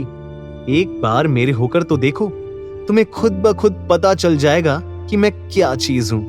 देवेन ने भी उसे अपने करीब खींचा और कहा, ऑफर है तो बहुत टेम्पटिंग, पर अफसोस मुझे इसे रिजेक्ट करना होगा मिस आयशा। ये सुन आयशा की आंखें हैरानी से फट गईं। उसके चेहरे की मुस्कान गायब हो गई। पर तभी रूम का डोर ओपन हुआ। दरवाजे पर नंदिता को देखकर जहां देवेन थोड़ा शॉक में दिखा, वहीं आयशा बड़े केयरफ्री एटीट्यूड के साथ बोली, नॉक करना नहीं आता, यहाँ प्राइवेट बातें चल रही हैं। देवेन और आयशा को इतना करीब देख नंदिता के चेहरे पर डिस्गस्टेड एक्सप्रेशन दिखाई देने लगे। तो इस सर्कस के लिए टाइम है तुम्हारे पास? ये कहकर वहां से उल्टे पैर वापस चली गई। देवेन ने आयशा को खुद से दूर किया और बिना कुछ बोले नंदिता के पीछे चला गया। ये देख आयशा ने गुस्से में अपनी हील्स को जमीन पर पटका। तभी उसका मोबाइल रिंग करने लगा। कॉल पिक करते ही दूसरी तरफ की बात सुन वो बोली, डोंट वरी, एक बार आयशा ठान ले तो कोई भी लड़का उससे बच नहीं सकता। मैं देवेन को अपना बॉयफ्रेंड बनाकर ही रहूंगी। वहीं बाहर देवेन नंदिता को पुकारता रहा, पर वो वहां से चली गई। नंदिता, नंदिता, लिसन। देवेन ने फ्रस्ट्रेट होकर बालों में हाथ फेरा। शिट, पहले इस लड़की के ऊपर मेरा इंप्रेशन गलत है और अब फिर से ऐसे तो हो गई दोस्ती। तभी पीछे से टोनी आया और बोला, भाई लगता है नंदी तेरा सिर फिर फोड़ देगी। देवेन ने अपना सिर हिलाया और बोला, साली लाइफ में ना टाइमिंग सही होती तो आज मैं कहां का कहां होता। टोनी अपने बाल संवारते हुए बोला, ब्रो ये सब छोड़ और पहले मेरी बात सुन। आयशा अग्रवाल ने तुझे बॉयफ्रेंड बनने का ऑफर दिया। तू जानता है, पहली बार आयशा ने खुद किसी लड़के को अप्रोच किया है और वो भी तुझे, और तूने क्या किया? वो ऑफर रिजेक्ट कर दिया। तेरा दिमाग तो ठीक है, आंखें सही है, देख पा रहा है ना? अरे तूने आयशा अग्रवाल को रिजेक्ट कर दिया, कॉलेज की हॉटेस्ट गर्ल को। क्या मैं पूछ सकता हूं क्यों? नहीं। देवेन का जवाब सुन टोनी नाराज दिखा तो देवेन ने उसके गले में हाथ डाल उसे समझाया, क्या पीनट, तू भी अपनी दोस्त की तरह सोचता कम बोलता ज्यादा है। हाँ मानता हूँ आयशा बहुत हॉट है, पर मुझे बॉयफ्रेंड बनाना जरूर उसके किसी मकसद का हिस्सा है। नहीं तो तू ही सोच, मुझे महादेवी आए 3 दिन नहीं हुए और उसने मुझे प्रपोज कर दिया। टोनी ये सुन सोच में पड़ गया था। तभी देवेन ने उससे पूछा, वैसे टोनी वो ऐसा क्यों कह रही थी कि वो शाह ब्रदर्स से ज्यादा पावरफुल है? टोनी ने गहरी सांस भरी और फिर आसपास नजर घुमाकर देवेन के करीब आकर बोला, वो इसलिए क्योंकि वो बॉस बेब्स की मेंबर है। ये सुन अब देवेन शॉक दिखा। चल मैं डिटेल में बताता हूँ, कहकर टोनी ने देवेन का हाथ फिर से अपने गले में डाला जो उसने शौक में हटा लिया था, और फिर चलते चलते महादेवी का पूरा सिस्टम उसे समझाने लगा। ब्रो, इस कॉलेज में टोटल 3 गैंग्स ऑपरेट करती हैं, जाट पैंथर्स, टाइगर गैंग और बॉस बेब्स। देवेन हल्का सा हंसा। सीरियसली, ये गैंग्स का भी खेल चल रहा है अब इस कॉलेज में? ये खेल नहीं देवेन, बहुत खतरनाक है ये सब। पिछले हफ्ते एक लड़के ने सुसाइड किया था, आज एक लड़की की लाश मिली, तुझ पर हमला हुआ, इतना कुछ हो गया पर एक भी बार कॉलेज अथॉरिटी या पुलिस ने कोई एक्शन नहीं लिया। ये ताकत है इन गैंग्स की इस कॉलेज में। वो शाह ब्रदर्स टाइगर गैंग के सबसे डेंजरस मेंबर्स हैं। अपने लीडर के राइट और लेफ्ट हैंड है वो दोनों भाई। और जाट पैंथर्स और बॉस बेब्स, उसके मेंबर्स कौन हैं? देवेन के सवाल पर टोनी ने बताया, जाट पैंथर्स का लीडर है भरत, जो ज्यादा दिखाई नहीं देता, इसलिए मुझे भी उसके बारे में ज्यादा कुछ नहीं पता। और बॉस बेब्स गर्ल गैंग है जिसकी लीडर काशवी है। ये आयशा काशवी की बहुत खास मेंबर है। देवेन, ये गैंग्स एक दूसरे की राइवल हैं, बस कॉलेज में अपनी पावर बढ़ाने की कोशिश में लगी रहती हैं। देवेन ने फिर थोड़ा सोचकर कहा, और रॉकी भी टाइगर गैंग का मेंबर है, राइट? अब समझ आ रहा है। आयशा मुझ पर इतनी मेहरबान क्यों हो रही थी? मैंने उसकी राइवल गैंग के मेंबर को जो पीटा है, बॉस बेब्स को तो मैं लॉटरी की टिकट लग रहा हूँगा। अगर ऐसा है तो तूने ना करके बिल्कुल सही किया। देख देवेन, ये दोनों गैंग्स की लड़ाई में उलझना सही नहीं होगा, वरना इन दोनों गैंग के बीच तू शहीद हो जाएगा। टोनी ने उसे वार्न किया। शाम हो चुकी थी। नंदिता के बहुत समझाने के बाद भी पूरे कॉलेज में सिर्फ 10 स्टूडेंट्स उसका साथ देने के लिए आगे आए थे। नंदिता ने 2 लोगों को वी वांट ट्रुथ का बैनर पकड़ा दिया और बाकियों को कैंडल्स बांटने लगी। ये सब देख दूर खड़ा देवेन हंसते हुए पलट गया और सिगरेट मुंह में रखकर बोला, सच कहूं टोनी, मैं आज तक जितनी लड़कियों से मिला हूं उसमें से तेरी ये दोस्त सबसे अनोखी है। किसी और के लिए इतनी सरदर्दी क्यों पाल रही है? उसने सिगरेट का कश लिया, तभी टोनी बोला, वजह अपनी आंखों से देख लो। ये सुनकर देवेन ने जैसे ही मुड़कर देखा तो वहां सामने एक बुजुर्ग कपल नंदिता के पैर छूने की कोशिश कर रहे थे। नंदिता उन्हें रोक रही थी। उस कपल ने फिर हाथ जोड़कर रोना शुरू कर दिया था। ये रीना के माँ बाप हैं। नंदिता उनकी मरी हुई बेटी को इंसाफ दिलाना चाहती है। टोनी उन बूढ़े कपल की पहचान बता रहा था, पर यह नजारा देख देवेन की नजर नंदिता पर टिक सी गई थी। जिस तरह वो रीना की मां को गले लगाकर उन्हें संभाल रही थी, ये देखकर देवेन को पता ही नहीं चला कब वो हल्का सा मुस्कुराया। टोनी ने ये सब नोटिस किया और बोला, अब मेरी दोस्त के बारे में क्या कहोगे? देवेन ने तुरंत नजर फेर ली और सिगरेट के कश लेने लगा। तभी नंदिता उनके पास आ गई। उसने एक पल देवेन को घूर कर देखा और फिर टोनी को कैंडल देते हुए बोली, कम ऑन पीनट, हम मार्च शुरू करने वाले हैं। रीना के मम्मी पापा भी आ गए हैं, चल।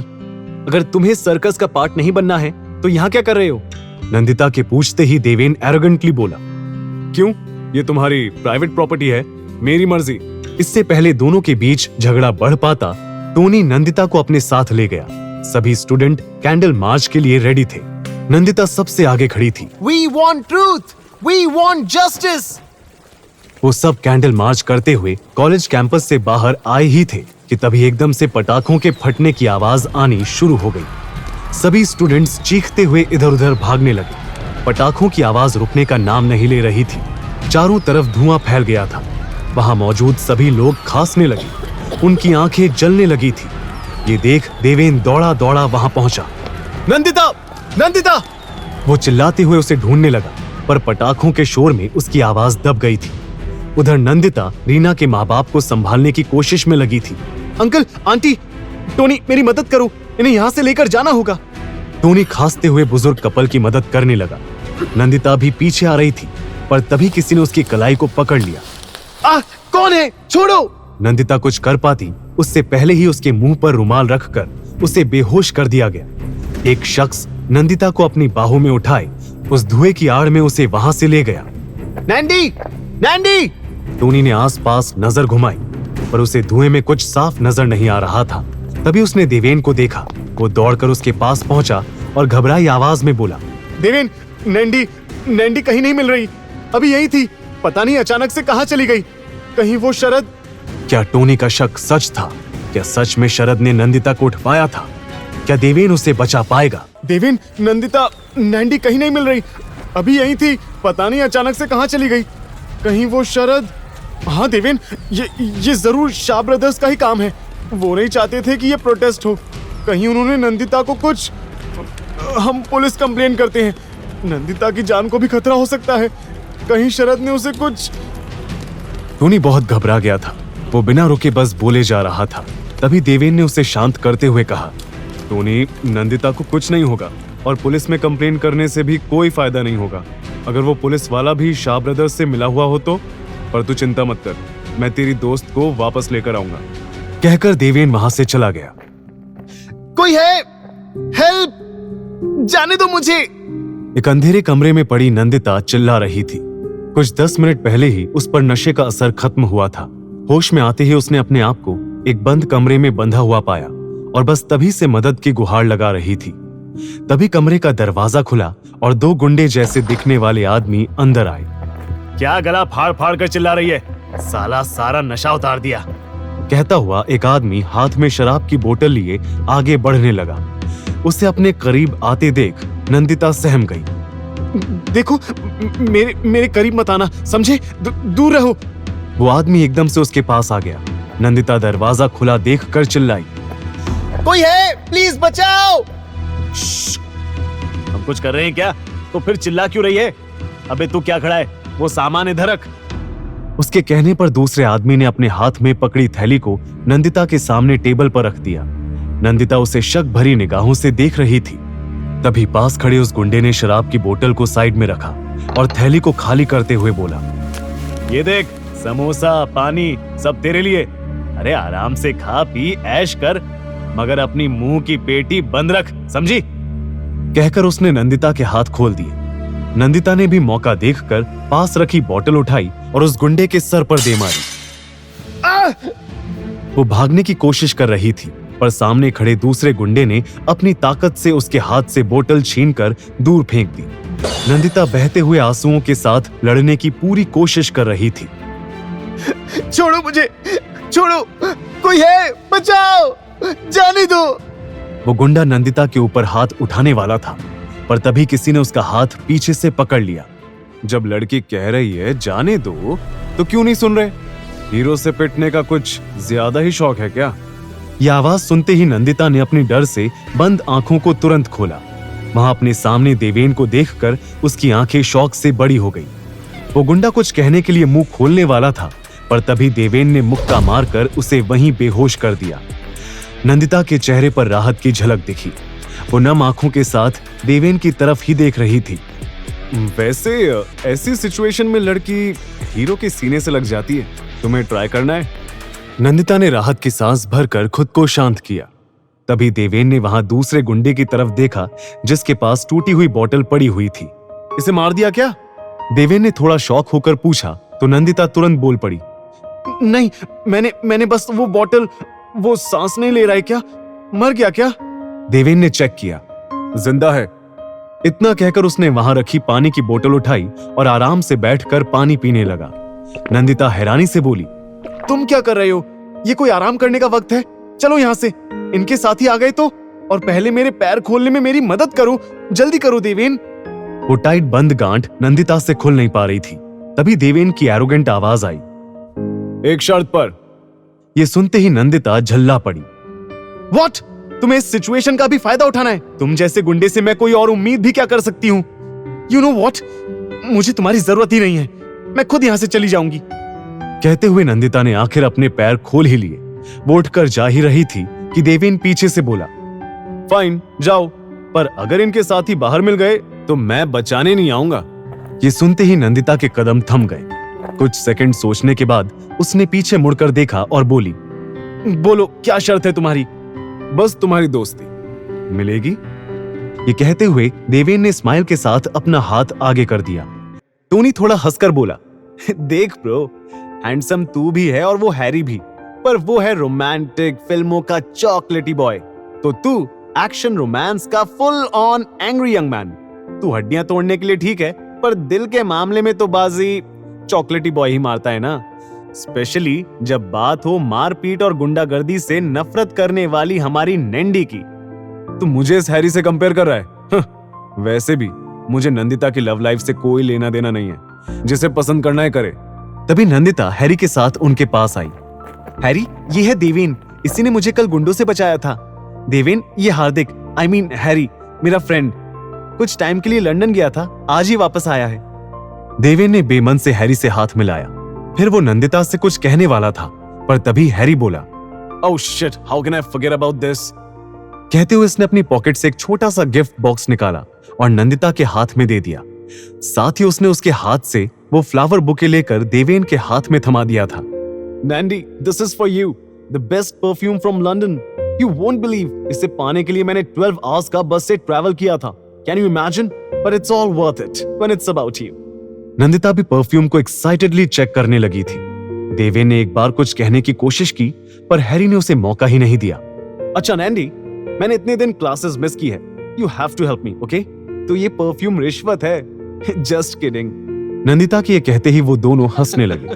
तभी देवेन फिर कुछ बोलना चाह रहा था, पर एक बार फिर हैरी ने आगे आकर नंदिता को क्लास शुरू होने का याद दिलाया और उसके साथ वहां से चला गया। देवेन वहीं पीछे हाथ में फ्लावर्स लिए इरिटेट एक्सप्रेशन के साथ उन्हें जाते हुए देख रहा था। इस चिपकू की तो मेरे दिए फूल मुझे ही चिपका गया। और देखा ना टोनी, तूने कैसे नंदिता के साथ चिपक रहा था। ये फूल तू ही रख, वैसे भी मुझे इनकी जरूरत नहीं थी। कहकर देवेन भी वहां से चला गया। कॉलेज में लेक्चर्स के बाद देवेन को पता चला कि उसे हॉस्टल में रूम अलॉट हो चुका था। देवेन उसी रात अपने बैग्स के साथ हॉस्टल रूम में शिफ्ट होने पहुंच गया।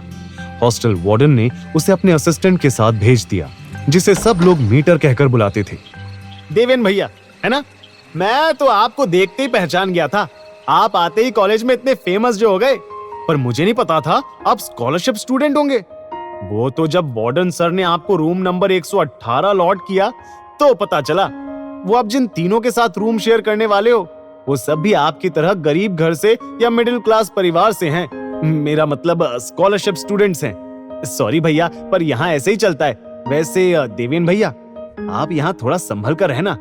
यहाँ कॉलेज से भी बुरा हाल है, पर हाँ, किसी भी चीज की जरूरत हो तो इस मीटर को याद कर लेना। लो, बातों बातों में आपका रूम भी आ गया। मीटर के जाते ही देवेन ने उस रूम के बंद दरवाजे की तरफ देखा। उसके नॉक करने से पहले ही डोर ओपन हो गया। तभी देवेन का सामना एक जैसे दिखने वाले दो लोगों से हुआ। अरे देवेन भाई, हम आपका ही इंतजार कर रहे थे। मैं सोनू और मैं मोनू। आप आइए ना। कहते हुए उन जुड़वा भाइयों ने देवेन के हाथ से बैग लिए और मुस्कुराते हुए उसका वेलकम करने लगे। देवेन ऑकवर्ड स्माइल के साथ रूम में एंटर हुआ। रूम के दोनों साइड दो दो बेड के साथ 2 कबर्ड रखे गए थे। विंडो के पास एक स्टडी टेबल था, जहां एक लड़का चुपचाप पढ़ाई कर रहा था। अबे मयंक, कितना पढ़ेगा, देखना कौन आया है। मोनू बोला और फिर उसने देवेन का सामान लेफ्ट हैंड साइड के कॉर्नर बेड पर रखकर कहा, देवेन भाई, ये वाला बेड आपका। हमने सब साफ कर दिया है। आपके सामान के लिए अलमारी में जगह भी खाली कर दी है। वैसे आप तो कॉलेज में आते ही छा गए भाई। क्या पीटा आपने उस रॉकी को, हमने देखा था, है ना सोनू? देवेन को अब पता चला था कि क्यों उसकी इतनी आवभगत हो रही थी। उसने उन्हें इग्नोर किया और सोने की कोशिश करने लगा। रात के करीब 2 बजे होंगे जब उसकी नींद खुली और वो कमरे से बाहर वॉशरूम यूज करने गया। हर फ्लोर पर एक कॉमन वॉशरूम बनाया गया था। देवेन वॉशरूम में एंटर होने ही लगा था कि तभी एक लड़के से टकरा गया। वो लड़का मयंक था, उसका रूममेट। आई एम सॉरी, वो मैंने ध्यान नहीं दिया, मयंक ने नजर चुराते हुए कहा। देवेन ने उसकी लाल आंखें और कांपते हुए हाथों को नोटिस कर लिया था। ये देख वो टेंस्ड होकर बोला, तुम ठीक हो ना? दूर रहो मुझसे, मैं ठीक हूं। कहते हुए मयंक वहां से चला गया, पर हड़बड़ाहट में उसके जेब से जमीन पर एक ब्राउन पैकेट गिर गया था। देवेन ने माथे पर शिकन के साथ पैकेट उठाया। पैकेट से गिर रहे व्हाइट पाउडर को देवेन ने जैसे ही स्मेल किया, उसकी आंखें फटी की फटी रह गईं। ये तो कोकेन है। मीटर की वार्निंग और अब ये कोकेन का पैकेट। क्या देवेन अब भी ये सब इग्नोर कर सिर्फ अपने मिशन पर फोकस करेगा? क्या हैरी देवेन और नंदिता की दोस्ती में कांटा बनकर आया था? और क्या क्या देखने को मिलेगा देवेन को इस महादेवी कॉलेज और उसके हॉस्टल में? ये तो कोकेन है। देवेन ने शॉक्ड एक्सप्रेशन के साथ ये कहा ही था कि तभी किसी ने झटके से उसके हाथ से वो ब्राउन पैकेट छीन लिया। देवेन ने देखा तो वो मयंक ही था। उसे देखते ही देवेन ने टेंस्ड एक्सप्रेशन के साथ पूछा, ओ हेलो, तुम जानते भी हो इसमें क्या है? ये व्हाइट पाउडर ड्रग्स है, मालूम है मुझे। तू अपने काम से काम रख, समझा? मयंक बोला और वहां से जाने लगा। रुको, पहले बताओ ये पैकेट कहां से आया तुम्हारे पास? ये ड्रग्स किसने दिए? देवेन सवाल पूछता रहा पर मयंक अपनी ही दुनिया में खोया उस ड्रग्स के पैकेट को सीने से लगाए हुए था, जैसे वो कोई कीमती चीज हो। देवेन उसके सामने आकर खड़ा हुआ और पूछा, मयंक नाम है ना तुम्हारा? बताओ ये ड्रग्स कहां से आए? तुम ये ड्रग्स किसी और को भी दे रहे हो? और कौन है तुम्हारे साथ? क्यों जवाब दूं तुझे? मेरा बाप लगता है क्या? हट सामने से। मयंक ने थोड़ी ऊंची आवाज में कहा और लड़खड़ाते कदमों के साथ पैकेट लेकर वहां से चला गया। देवेन ये सब टेंस्ड एक्सप्रेशन के साथ देख रहा था। इस कॉलेज में कुछ भी ठीक नहीं है। बहुत बड़ा ड्रग्स रैकेट चलाया जा रहा है। वो रीना और अब ये मयंक, ना जाने कितने और स्टूडेंट इस जहर को ले रहे हैं। मुझे शेखावत साहब को बताना। देवेन कहते कहते रुक गया। उसे पिछली बार की विजेंद्र की कही बात याद आ गई। सही तो कह रहे थे वो देवेन, तुझे इन सब बातों से क्या लेना देना? क्यों खुद को इस झंझट में फंसा रहा है? अपने मिशन पर फोकस कर बस। अगली सुबह कॉलेज जाने से पहले आज देवेन के कदम एक सरकारी हॉस्पिटल की तरफ मुड़ गए थे। वहां हॉस्पिटल में पर्चा बनाने के लिए लोगों की एक लंबी लाइन दिख रही थी। वहीं साथ ही दूसरी लाइन एक कमरे में जा रही थी, जहां डॉक्टर्स मरीजों का चेकअप कर रहे थे। देवेन ने पास से गुजर रहे कंपाउंडर से पूछा, एक्सक्यूज मी, ये जनरल वार्ड किस तरफ है? कॉरिडोर से सीधा जाकर बाई तरफ। कंपाउंडर के बताए डायरेक्शन को फॉलो करते हुए देवेन जनरल वार्ड में पहुंच गया। वहां एक वार्ड में 10-12 हॉस्पिटल बेड थे। सभी मरीजों से भरे हुए थे। देवेन ने इधर उधर नजर घुमाई, जैसे किसी को ढूंढ रहा हो, और फिर रूम के सबसे आखिरी बेड पर जाकर उसकी नजर रुक गई। वहां लेटा पेशेंट और उसके साथ बैठा आदमी दोनों वही थे जिन्होंने उस रात नंदिता को किडनैप किया था। देवेन गुस्से में उनकी तरफ बढ़ने लगा। अब तक उन दोनों की नजर भी देवेन पर पड़ चुकी थी। देवेन के उनके पास पहुंचते ही साइड टूल पर बैठा आदमी देवेन के पैरों में गिर गया। देवेन हॉस्पिटल में कोई तमाशा नहीं चाहता था, इसलिए उसने सीधे पूछा, किसके कहने पर किया किडनैप? साहब वो आदमी बोल ही रहा था कि बेड पर लेटा आदमी उठने की कोशिश करते हुए बोला, ये तू क्या कर रहा है? भाई मार डालेगा हमें। ये सुनते ही देवेन ने उसके हाथ में लगी सिरिंज को दबा दिया और धीमी आवाज में कहा, और अगर नहीं बताया तो मैं ऐसा हाल करूंगा कि खुद मौत की भीख मांगोगे। देवेन का ये रूप देख बेड पर लेटे आदमी ने करहाती आवाज में सब उगल दिया, शरद शाह ब्रदर्स में छोटा भाई, उसी ने हमें नंदिता को किडनैप करने को कहा था। वो प्रोटेस्ट रुकवाना चाहता था, पर उसने ये भी कहा था कि नंदिता को कुछ मत करना, बस एक रात डराकर अगले दिन छोड़ देना। शरद शाह, अपनी इस हरकत का अंजाम तुझे भुगतना पड़ेगा। गुस्से में बड़बड़ाते हुए देवेन ने उसे छोड़ा और आखिरी वार्निंग देकर वहां से चला गया। अगले दिन क्लास ओवर होने के बाद टोनी और देवेन के रूममेट्स के बारे में बात करते हुए बाहर की तरफ जा रहे थे। तभी टोनी ने बताया, तुम्हारे रूममेट्स को मैं जानता हूँ, सोनू और मोनू, वो जुड़वा भाई हमेशा साथ ही रहते हैं, पर मयंक वो अकेला अकेला ही रहता है, किसी से बात करते देखा नहीं कभी उसे। अचानक से देवेन की नजर एक लड़की पर पड़ी जो दौड़ते हुए छत की तरफ चली गई थी। वो प्रिया थी ना? कहाँ? अरे कोई नहीं है ब्रो, कॉलेज की लास्ट बेल बजी नहीं कि सब भाग जाते हैं, तुझे वहम। अरे देवेन कहाँ जा रहा है भाई?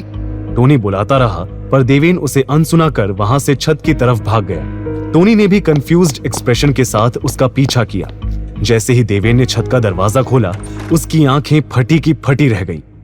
वहां प्रिया छत की रेलिंग पर खड़ी होकर कूदने की तैयारी में थी। प्रिया! देवेन चिल्लाते हुए आगे बढ़ा। उसके पीछे टोनी भी वहां आ गया था। उन दोनों को देखते ही प्रिया हड़बड़ा गई। देवेन, टोनी, तुम देखो मेरे पास मत आना, जाओ यहां से, मुझे अकेला छोड़ दो। पागल हो क्या? ये क्या कर रही हो? उतरो वहां से।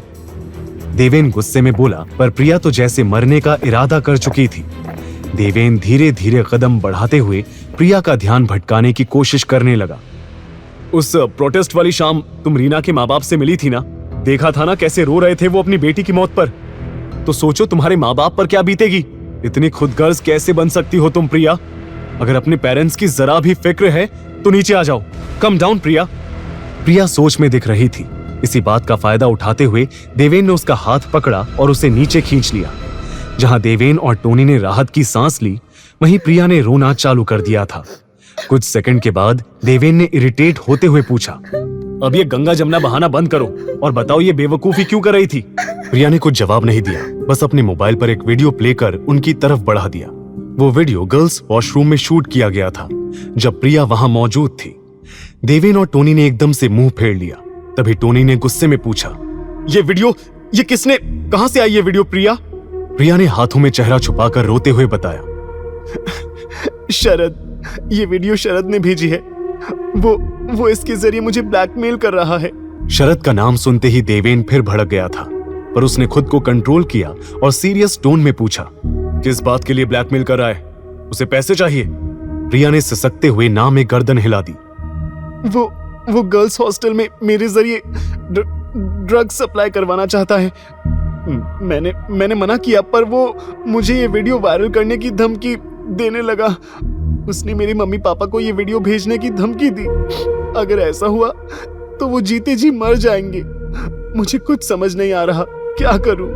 सब कुछ खत्म होता दिख रहा है, इसलिए मैं यहाँ। प्रिया एकदम से बोलते बोलते रुक गई। उसने अचानक से देवेन की तरफ देखा और उम्मीद भरी नजरों के साथ बोली, देवेन, तुमने रॉकी को हराया ना? वो भी 2 बार। सब स्टूडेंट्स कह रहे थे कि तुम बहुत स्ट्रांग हो, तुम किसी से नहीं डरते। तो प्लीज मेरी मदद कर दो देवेन, प्लीज ये वीडियो। उसकी बात काटते हुए देवेन ने चेहरे पर बिना किसी हाव भाव के जवाब दिया, मैं इसमें क्या कर सकता हूँ? और तुम प्रिंसिपल अस्थाना को कंप्लेन क्यों नहीं करती? रीना ने कोशिश की थी। प्रिया एकदम से चिल्लाई। अपने बहते हुए आंसू को पोंछते हुए उसने फिर कहा, रीना ने कोशिश की थी प्रिंसिपल के पास जाने की, पर उसके वहां पहुंचने से पहले ही उसका मुंह हमेशा के लिए बंद कर दिया गया। वो लोग उसे तब तक ड्रग्स देते गए जब तक वो मर नहीं गई। ऐसी मौत से बेहतर है कि मैं खुद ही अपनी जान दे दूं। तभी देवेन ने सीरियस टोन में पूछा, क्या रीना की मौत के बारे में शरद ने तुम्हें बताया? हाँ, जब मैंने ड्रग्स सप्लाई करने से मना किया तो उसने मुझे धमकी देते हुए ये सब बताया। प्लीज देवेन, मेरी हेल्प कर दो। मैं उस शरद से अकेले लड़ नहीं पाऊंगी। Please help me. देवेन के कानों में विजेंद्र के शब्द दोहरा रहे थे। उसे खामोश देख टोनी ने भी उसे समझाने की कोशिश की, पर देवेन ने दांत भींचकर उसे जवाब दिया, क्या मैंने सभी की मदद करने का ठेका ले रखा है टोनी? मैं लोगों को मदद करने की कोई संस्था नहीं चला रहा। आई एम सॉरी, बट मैं कोई मदद नहीं कर सकता। ये कहकर वो मुड़कर वहां से जाने लगा, पर तभी उसने प्रिया को कहते सुना, प्लीज देवेन भैया, प्लीज बस एक बार मदद कर दीजिए। मेरी तरह ना जाने कितनी लड़कियों को वो ब्लैकमेल करके ड्रग्स के काम में लगाने के लिए फोर्स कर रहा होगा। हम सबको रीना बनने से बचा लीजिए भैया। मैं आपके सामने हाथ जोड़ती हूँ, प्लीज भैया मेरी मदद कर दीजिए, प्लीज मत जाइए। उसके आंसू, उसका ये गिड़गिड़ाना देवेन को अपने अतीत की याद दिलाने लगा था। उसके कानों में प्लीज मदद करो जैसे शब्द गूंजने लगे थे। ये वही अतीत की यादें थीं जब उसके बचपन में गुंडों के परेशान करने पर उसकी मां मीरा आसपास भीड़ जमाए लोगों से मदद की गुहार लगाती थी, पर कोई मदद के लिए आगे नहीं आता था। सब खड़े होकर बस तमाशा देखते रहते थे। प्रिया का यूं रोना उसे अपनी बेबस मां की याद दिलाने लगा था। उसे पता ही नहीं चला कब उसकी आंखें भी नम हो गई थी। अचानक ही वो अपने ख्यालों से बाहर आया और अपनी मुट्ठी भींचते हुए वापस मुड़ा। अगले ही पल वो धीरे धीरे कदम बढ़ाकर प्रिया की तरफ आने लगा था, जो अभी भी जमीन पर बैठकर रो रही थी। एक गहरी सांस भरकर देवेन उसके सामने झुक गया। प्रिया ने रोते हुए अपने हाथ जोड़े और एक बार फिर उससे विनती करने लगी, प्लीज भैया मदद कर दीजिए, वरना मेरे पास मरने के अलावा और कोई ऑप्शन नहीं बचेगा। देवेन ने उसके बहते हुए आंसुओं को पोंछा और बड़ी नर्म आवाज से कहा, अभी अभी तो एक बहन मिली है, ऐसे कैसे उसे मरने दूंगा भला? अब भाई मान ही लिया है तो अपनी प्रॉब्लम इस भाई पर छोड़ दो।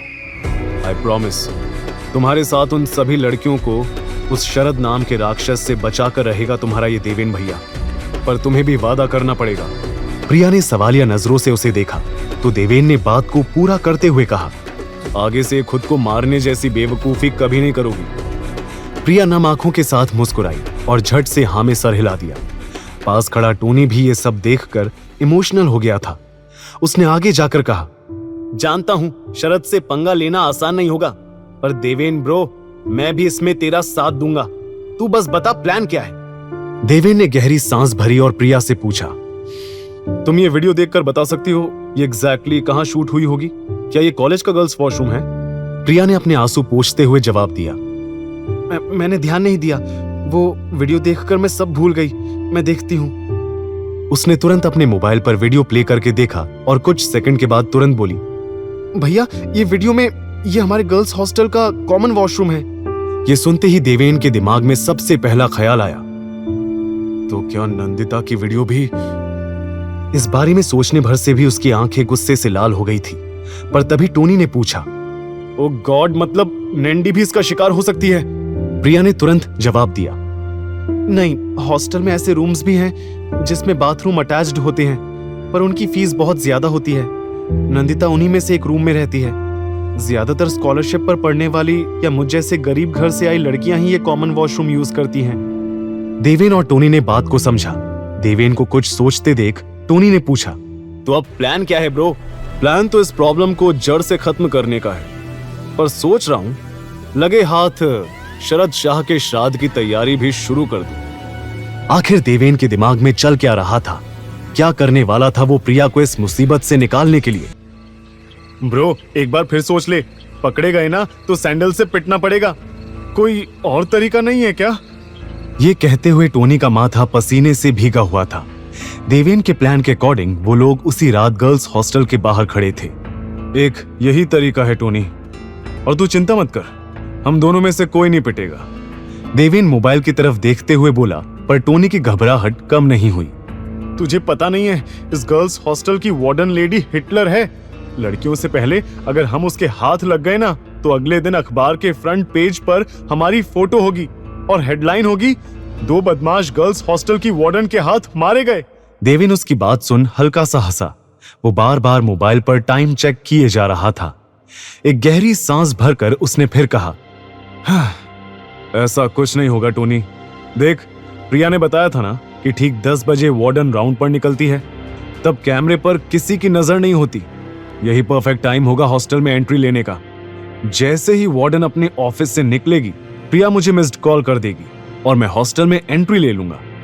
इतना सुनते ही टोनी ने तुरंत पूछा, तू अकेला जाएगा और मैं?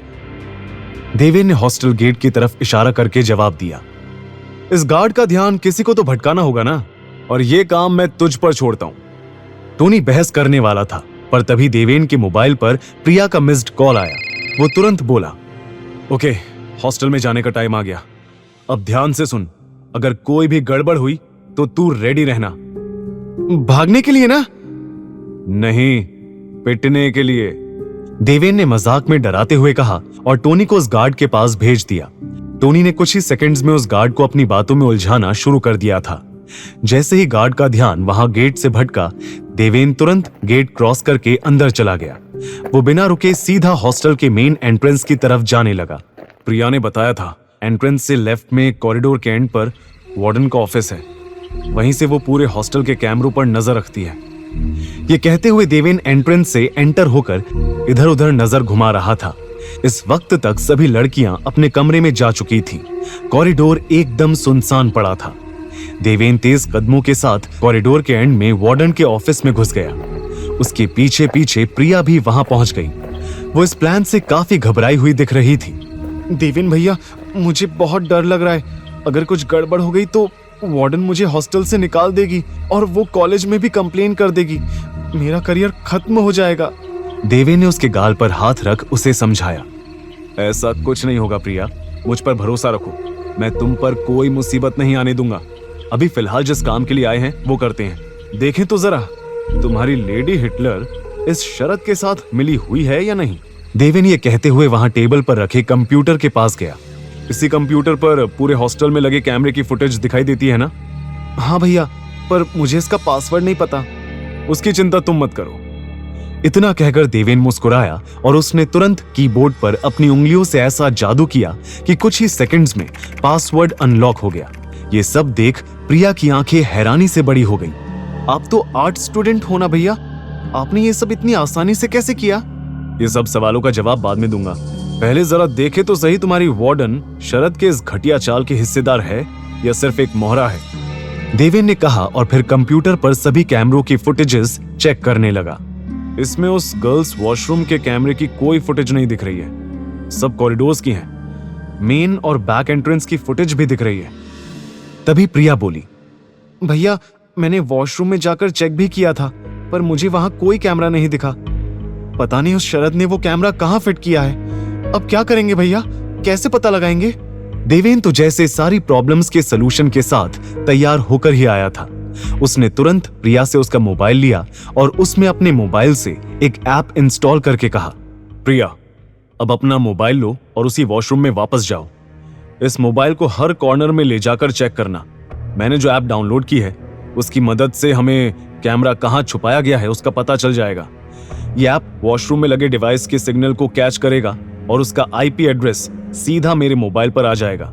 एक बार आईपी एड्रेस का पता चल जाए फिर कैमरा को डिसेबल करने में आसानी तो होगी ही, साथ ही ये भी ट्रैक हो जाएगा कि शरद कैमरा से शूट हुआ सारा डेटा कहां स्टोर कर रहा है। प्रिया उसके पूरे प्लान को सुनकर कॉन्फिडेंट फील करने लगी थी। उसने तुरंत अपना मोबाइल लिया और वहां से उस वॉशरूम की तरफ चली गई। देवेन मोबाइल हाथ में लेकर कंप्यूटर के सामने बैठा प्रिया के कैमरा ट्रेस करने का इंतजार कर रहा था। तभी उसे टोनी का कॉल आया।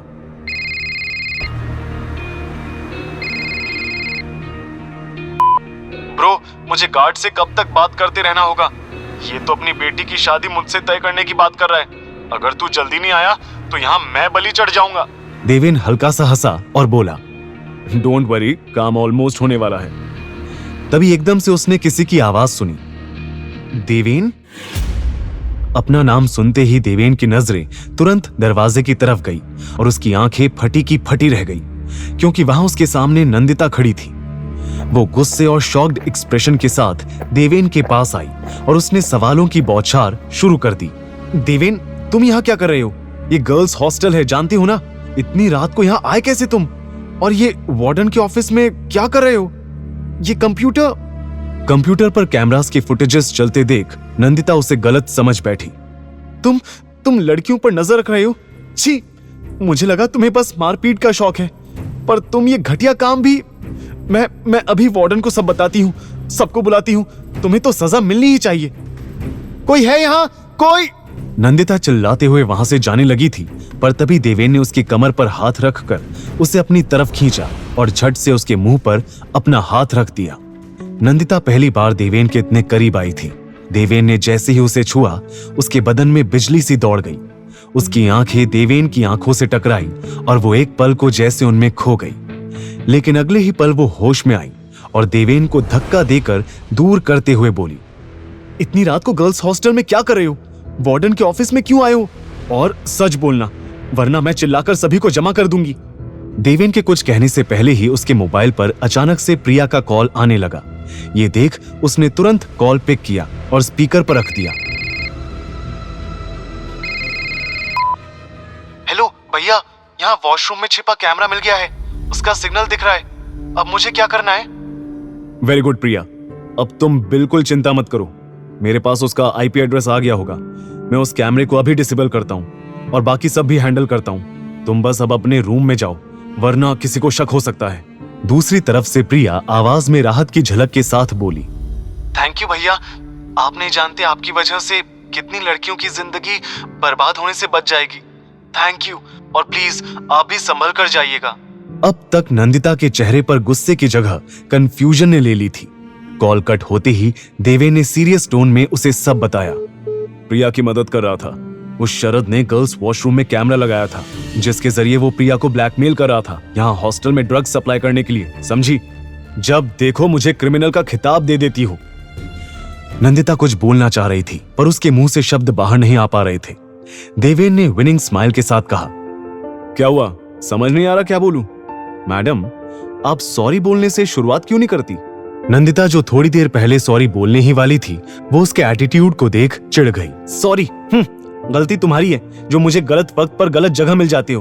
अब गलत फहमी नहीं होगी तो क्या होगा? अब खड़े क्या हो? चलो, जिस काम के लिए आए हो वो करो। कहते हुए वो कंप्यूटर की तरफ चली गई। उसे एम्बैरेस्ड देख देवेन दबी मुस्कान के साथ पीछे पीछे आया। उसने तुरंत अपने मोबाइल को कंप्यूटर से कनेक्ट किया और कैमरे के आईपी एड्रेस को ट्रैक करने लगा। नंदिता दरवाजे की तरफ नजर गड़ाई थी। देवेन जल्दी करो, 10:15 हो गए हैं, वार्डन के वापस आने का टाइम हो गया है। यह कंप्यूटर थोड़ा स्लो चल रहा है। मुझे जानना है कि शरद सब डेटा एग्जैक्टली कहां स्टोर कर रहा है। इसके लिए थोड़ा तो वेट करना पड़ेगा। देवेन कीबोर्ड पर लगातार टाइप कर रहा था। ये देख नंदिता बोली, तुम्हें ये सब टेक्निकल नॉलेज भी है? इम्प्रेसिव। देवेन ने टेढ़ी मुस्कान के साथ जवाब दिया, मेरे टैलेंट की लिस्ट बहुत लंबी है नंदिता जी। नंदिता आर्ग्यू करने वाली थी, तभी उन्हें कॉरिडोर से एक औरत की बुलंद आवाज सुनाई पड़ी। हाँ, कुछ लड़कियां बाहर गई हैं और अभी तक वापस नहीं आई हैं। आने दो उन्हें, सजा जरूर दूंगी। वीकेंड है तो क्या लेट नाइट पार्टीज करेंगी? रूल्स नाम की चीज भी कुछ होती है। 10 बजे के बाद कोई लड़की कमरे के बाहर नहीं होनी चाहिए, पर कुछ लड़कियां सुनती ही नहीं हैं। यह आवाज सुनते ही नंदिता के हाथ पैर फूलने लगे। मर गए देवेन, वार्डन आ रही है, जल्दी करो। अपने साथ मुझे भी मरवाने का प्लान है क्या? देवेन ने चिढ़ाते हुए जवाब दिया, देखो, मैंने तुम्हें मुसीबत में फंसने का न्योता नहीं दिया था, तुम खुद ही यहाँ चलकर आई थी। और अचानक से देवेन को कंप्यूटर पर डेटा स्टोरेज लोकेशन का पता चल गया। डन, लोकेशन मिल गई और कैमरा भी डिसेबल हो गया है। तभी दोनों ने दरवाजा खुलने की आवाज सुनी। नंदिता ने देवेन को वहां पास रखे काउच के पीछे छिपने का इशारा कर दिया। उसके छिपते ही ऑफिस का डोर ओपन हो गया। वहां 40-45 साल की हट्टी कट्टी औरत खड़ी थी। नंदिता, तुम इस वक्त यहाँ क्या कर रही हो? टाइम देखा है? 10-17 हो गए हैं। रूल्स भूल गई हो क्या? नंदिता हड़बड़ाते हुए बोली, नो मैम, एक्चुअली वो मुझे आपसे मिलना था, इसलिए यहाँ ऑफिस में आ गई। मुझसे मिलना था? वो भी इतनी रात को? सुबह नहीं मिल सकती थी? वार्डन की स्ट्रिक्ट टोन से नंदिता घबरा गई। एक्चुअली मैम, वो मेरे कमरे की ट्यूबलाइट वो फ्लिकर कर रही है, उसे ठीक करवाना है। ठीक है, मैं कल देखती हूँ। Now go back to your room. Nandita couch की तरफ देख रही थी जहां देवेन छिपा हुआ था। वो यही सोच रही थी कि उसे बाहर कैसे निकाले। तभी उसने एकदम से कहा, मैम, आपके पास सिरदर्द के लिए कोई मेडिसिन होगी? वो मेरे पास खत्म हो गई है और बाकी लड़कियों को इस वक्त परेशान करना सही नहीं होगा। वार्डन ने गहरी सांस भरी और वहां टेबल के पीछे रखे कैबिनेट की तरफ मुड़ गई। मौका देख नंदिता ने तुरंत देवेन को इशारा किया और वो ऑफिस से बाहर आ गया। नंदिता ने राहत की सांस भरी और फिर झूठी मुस्कुराहट के साथ वार्डन से मेडिसिन ली और वहां से चली गई। बाहर आते ही उसे देवेन कुछ ही दूरी पर खड़ा मिला। देवेन, तुम अभी तक गई नहीं? तुम्हारे लिए इतना झूठ बोला और तुम जाओ यहां से। ओ हेलो, मुझे भी कोई शौक नहीं है यहाँ रुकने का। भगवान ने आंखें दी हैं तो उनका इस्तेमाल करो और आसपास नजर घुमाओ। वो देखो, ये मेन रास्ता है बाहर जाने का और यहाँ पर कैमरा लगा है। उधर वार्डन कंप्यूटर के सामने जमकर फुटेज देख रही होगी। बाहर निकलने का कोई और तरीका सोचना होगा। देवेन और नंदिता दोनों परेशान एक्सप्रेशन के साथ इस मुसीबत का हल सोच रहे थे, पर तभी उन्हें मेन एंट्रेंस से कुछ लड़कियों की आवाज सुनाई दी। यार, 10 बजे का कर्फ्यू था, लेट हो गया है। वो हिटलर तो आज जान ही ले लेगी। देवेन और नंदिता लड़कियों के आने से घबरा रहे थे और तभी उन्हें पीछे से वार्डन के ऑफिस से बाहर आने की आवाज भी आने लगी, जिसे सुनते ही दोनों की आंखें शौक से बड़ी हो गई। दोनों समझ चुके थे कि वो बुरी तरह फंस गए हैं। अब क्या करेंगे देवेन? सामने से ये लड़कियां और पीछे वो वार्डन, हम पकड़े जाएंगे। कुछ करो। सोचने तो दो मुझे मेरी माँ। देवेन भी काफी परेशान दिख रहा था। तभी सामने से आई उन लड़कियों के सामने आकर किसी ने रास्ता रोक दिया। देवेन और नंदिता ने देखा तो वो और कोई नहीं बल्कि प्रिया ही थी, जिसने उन्हें तुरंत वहां से निकलने का इशारा कर दिया। अचानक से नंदिता को अपने पीछे कदमों की आवाज सुनाई पड़ी। उसने तुरंत देवेन का हाथ पकड़ा और वहां स्टेयर्स से होते हुए उसे सीधा अपने कमरे में ले गई। कमरे का डोर अंदर से लॉक करते ही देवेन और नंदिता ने राहत की सांस ली। कैसा बकवास प्लान बनाया था तुमने? अगर अभी पकड़े जाते तो? तुम कुछ सोचकर भी आए थे या बस हीरोगिरी दिखाने निकल पड़े? देवेन ने उसके करीब कदम बढ़ाया और चिढ़कर बोला, ओ हेलो, मेरा प्लान परफेक्ट ही था, तुम्हारी वजह से सब गड़बड़ हो गई। तुम नहीं आती तो तुम्हें समझाने में मेरा टाइम वेस्ट नहीं होता और मैं काम करके आराम से निकल जाता। तुम मान लो गलती आपकी थी नंदिता जी। ये सुन नंदिता का मुंह बंद हो गया था। देवेन ने गहरी सांस भरकर रूम में इधर उधर घूमना शुरू कर दिया, जैसे वहां का मुआयना कर रहा हो। Nice room. हॉस्टल में इतने अच्छे कमरे भी हो सकते हैं। बेड? तुम्हारे साथ कोई और लड़की भी रहती है क्या? वो कहाँ है? देवेन ने कैजुअली पूछा और पास टेबल पर रखी मैगजीन उठाकर सीधा नंदिता के बेड पर आराम से जाकर लेट गया। Are you serious? हमारे सामने इतनी बड़ी मुसीबत इंतजार कर रही है और तुम यहाँ रिलैक्स कर रहे हो।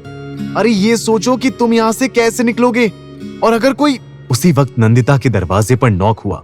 नंदिता जहां शॉक में दिखी, वहीं देवेन अभी भी बेड पर रिलैक्स होकर लेटा रहा। जाओ दरवाजा खोलो, या तुम कहो तो मैं कर दूं?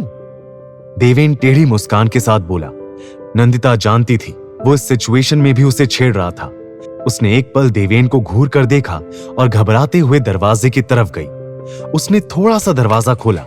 वहां सामने अपनी फ्रेंड अर्चिता को देख नंदिता बोली, अर्चिता तुम यहाँ इतनी रात को क्या हुआ? नींद नहीं आ रही थी तो सोचा तेरे पास आ जाऊं। आज तेरी रूममेट रूही भी नहीं है ना, चल साथ में हॉरर मूवी देखते हैं। दरवाजा तो खोल वरना वार्डन आ जाएगी।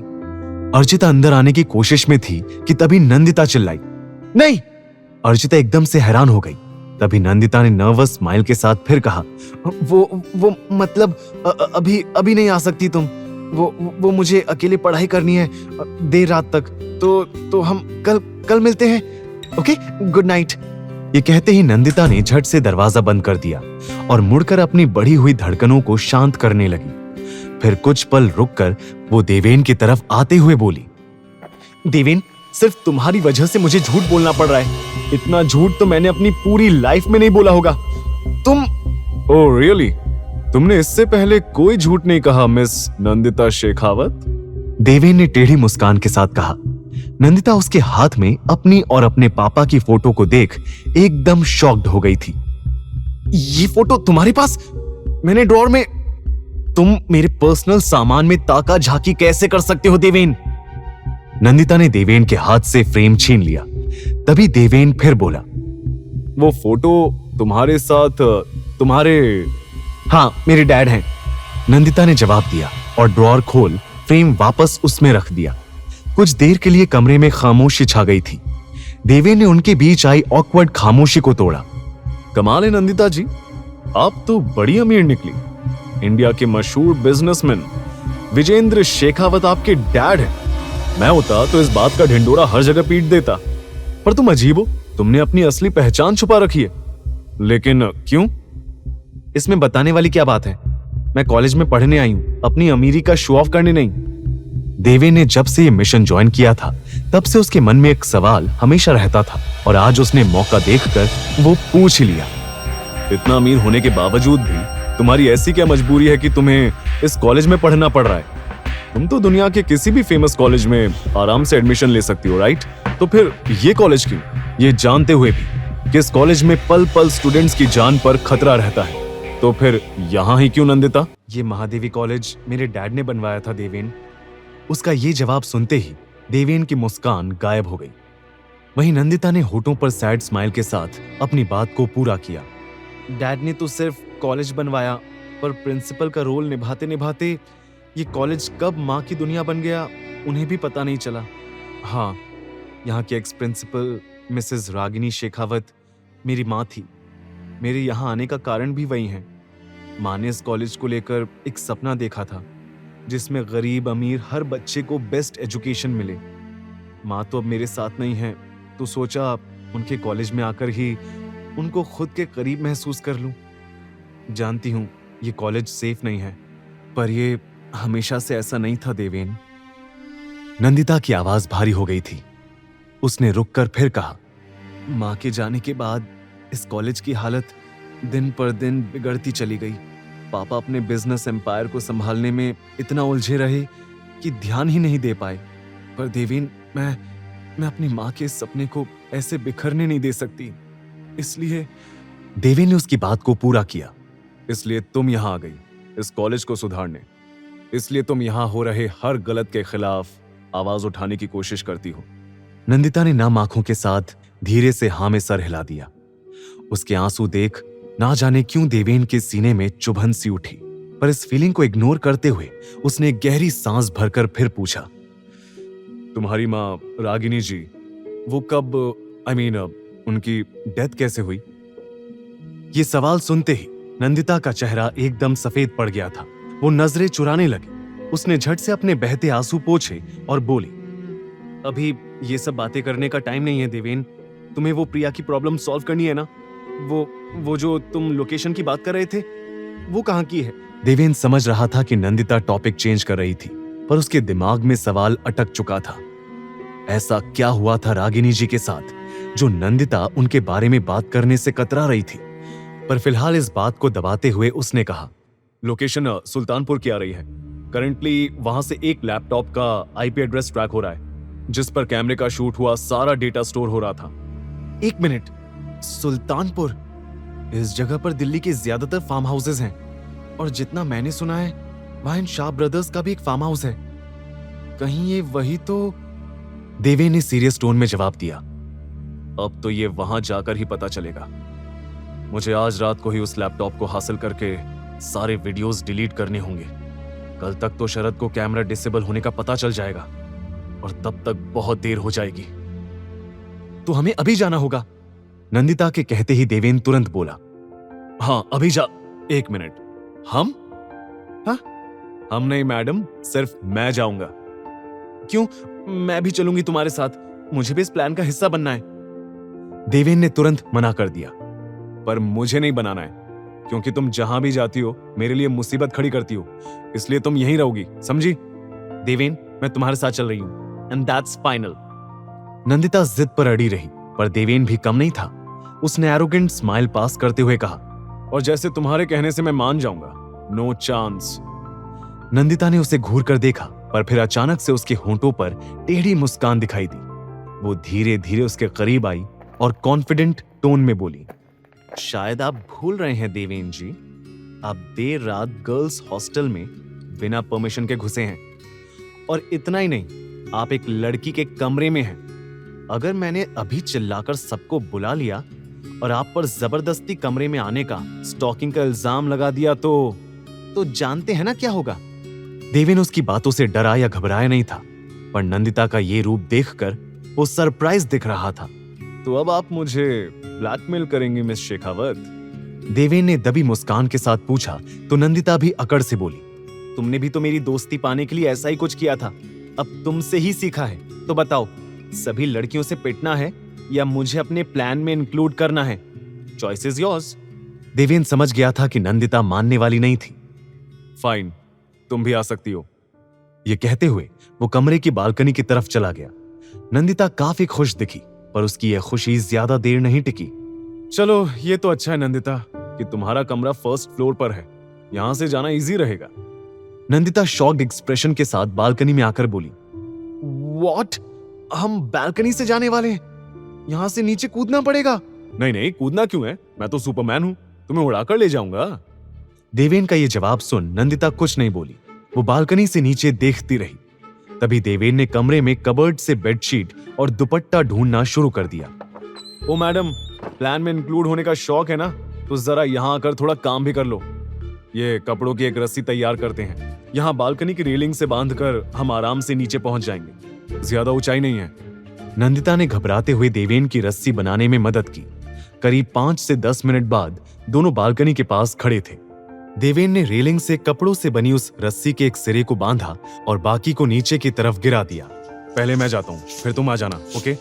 देवेन उसके जवाब का इंतजार किए बिना ही रस्सी पकड़कर पलक झपकते ही नीचे पहुंच गया, पर नंदिता नीचे आने से घबराती रही।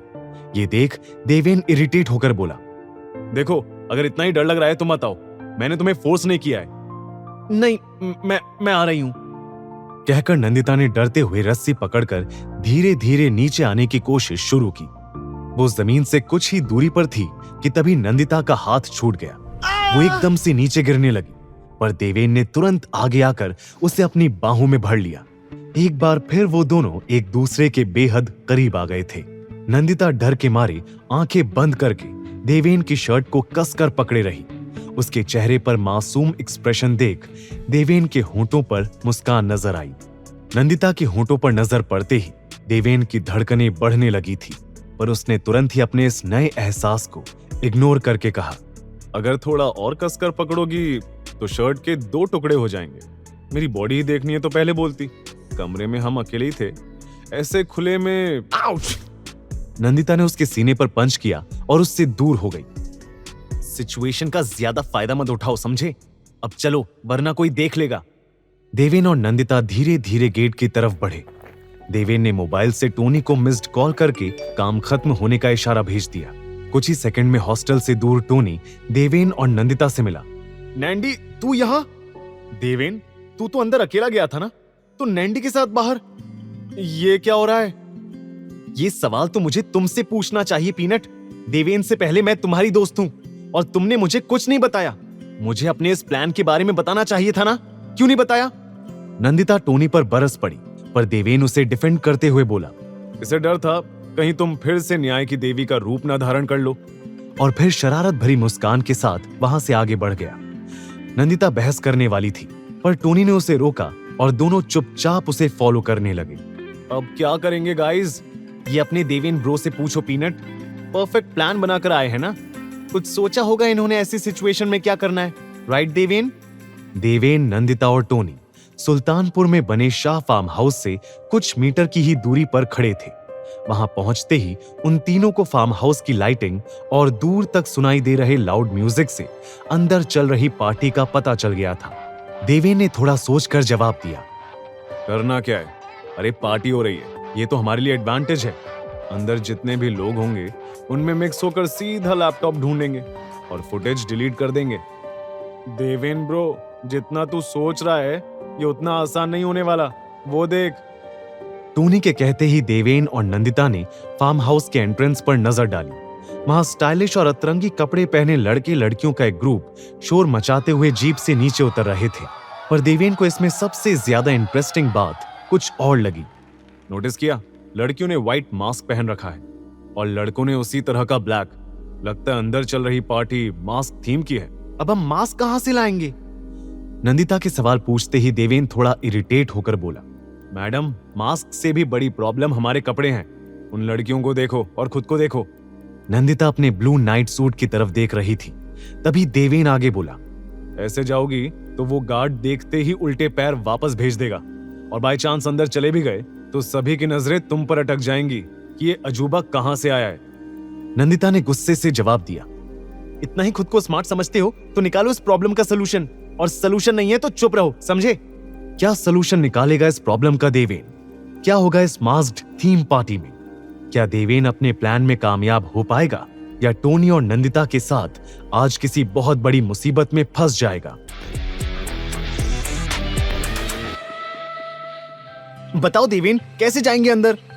देवेन नंदिता को पलटकर जवाब देने वाला था कि तभी टोनी रेफरी की तरह बीच में आ गया। गाइस रिलैक्स यार, जब मिलते हो लड़ने लगते हो, अभी सलूशन ढूंढने पर फोकस करो। देवेन और नंदिता ने एक दूसरे से नजर फेर ली। तभी देवेन की नजर वहां आती एक कार की तरफ गई जिसमें मास्क लगाए एक कपल बैठा था। अब जैसा कहता हूं बिल्कुल वैसा ही करना। टोनी, समझा देना अपनी दोस्त को, कोई गड़बड़ ना करे। ये कहते ही देवेन हाथ दिखाकर कार रुकवाने लगा। Please help help. कार रुकते ही देवेन घबराई आवाज में बोला, देखिए मेरी गर्लफ्रेंड को जल्द से जल्द हॉस्पिटल लेकर जाना है। आप हमारी मदद कर दीजिए प्लीज। देखिए उसे बहुत दर्द हो रहा है। फिर पीछे मुड़ उसने नंदिता को इशारा किया। एक पल की हैरानी के बाद नंदिता भी उसकी एक्टिंग में शामिल हो गई। मेरा पेट सच में बहुत दर्द कर रहा है, प्लीज हेल्प। वो कपल जैसे ही उनकी मदद के लिए कार से बाहर आया, देवेन ने कुछ ऐसा किया जिसे देखकर नंदिता और टोनी दोनों की आंखें फट गई। देवेन!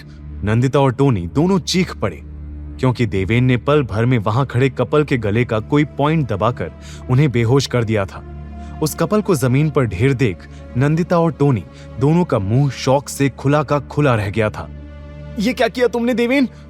कहते हुए नंदिता टेंशन में उस कपल को चेक करने लगी, पर देवेन ने बड़ी बेपरवाही से जवाब दिया, डोंट वरी, जिंदा है, बस बेहोश किया है। चलो, एटलीस्ट कपड़ों का तो इंतजाम हो गया।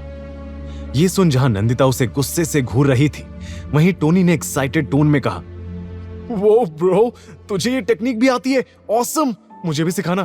कुछ नहीं करना, बस गर्दन का एक पॉइंट दबाओ और सामने वाली पार्टी आउट। टोनी का ये एक्साइटमेंट शुरू होते ही खत्म हो गया जब देवेन को गुस्से से घूर रही नंदिता ने कहा, चोरी छिपे गर्ल्स हॉस्टल में घुसना, हैकिंग करना, बालकनी से कूदना और अब कपड़े चुराने के लिए ऐसे बेहोश करना कंफर्म है। तुम एक सर्टिफाइड क्रिमिनल हो मिस्टर देवेन। भूलो मत, इसी क्रिमिनल की वजह से तुम्हारे गर्ल्स हॉस्टल की बहुत लड़कियों की जान बचने वाली है। तो ये तानों को थैंक यू में बदल लो, बेहतर रहेगा। अब चलो तुम उस लड़की के कपड़ों से अपने कपड़े बदल लो और मैं इस लड़के के साथ कर लेता हूँ। देवेन के ये कहते ही वहां खड़ा टोनी झट से बोला, और मैं? डोंट टेल मी, इस बार भी मुझे बाहर रहने की ड्यूटी मिली है। देवेन ने सॉरी स्माइल के साथ जवाब दिया।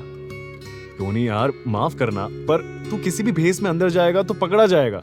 पर तू चिंता मत कर, तेरे लिए मेरे पास एक और इम्पोर्टेंट काम है। देवेन अपनी बात पूरी कर पाता कि तभी नंदिता बोली, पर मैं क्या ऐसे खुले में चेंज करूंगी? वैसे तुम्हें कोई रोक नहीं रहा, पर फिलहाल के लिए कार की बैक सीट में चली जाओ। टोनी पहले इस बेहोश पड़ी लड़की को बैक सीट पर बिठा दे, और नंदिता जी फिर आप अपना ये सुंदर सुशील संस्कारी रूप छोड़कर जरा सेक्सी शातिर स्टाइलिश रूप में आ जाना। देवेन के कहने पर टोनी ने उस लड़की को बैक सीट पर लेटा दिया और वापस आ गया। नंदिता अब तक वहीं खड़ी थी। ये देख देवेन इरिटेट होकर बोला, अब आप खुद जाएंगी या मैं आकर कुछ मदद करूं? नंदिता ने उसे घूर कर देखा और कार में चली गई। कुछ ही मिनट बाद देवेन रिप्ड जीन्स और ब्लैक लेदर जैकेट में अंदर जाने के लिए रेडी था। नंदिता के आने से पहले वो टोनी को एक इम्पोर्टेंट काम समझा रहा था। जैसा कहा है बिल्कुल वैसा ही करना टोनी, जरा भी गड़बड़ नहीं होनी चाहिए। टोनी टेंस्ड टोन में बोला, पर देवेन नंदिता इस बात के लिए नहीं मानेगी। उसे बता कौन रहा है, तुझे इस प्लान में रोल चाहिए था ना, तो बस अपना काम ठीक। देवेन कहते कहते रुक गया जब कार का दरवाजा खुला और उसमें से व्हाइट कलर की बॉडीकॉन ड्रेस पहने नंदिता बाहर आई। हवा में लहराते हुए बालों के साथ वो कार के पास नर्वस खड़ी थी। देवेन को पता ही नहीं चला कब उसके कदम नंदिता की तरफ बढ़ते चले गए। अब तो किसी की नजर मुझ पर नहीं पड़ेगी ना? Problem solve?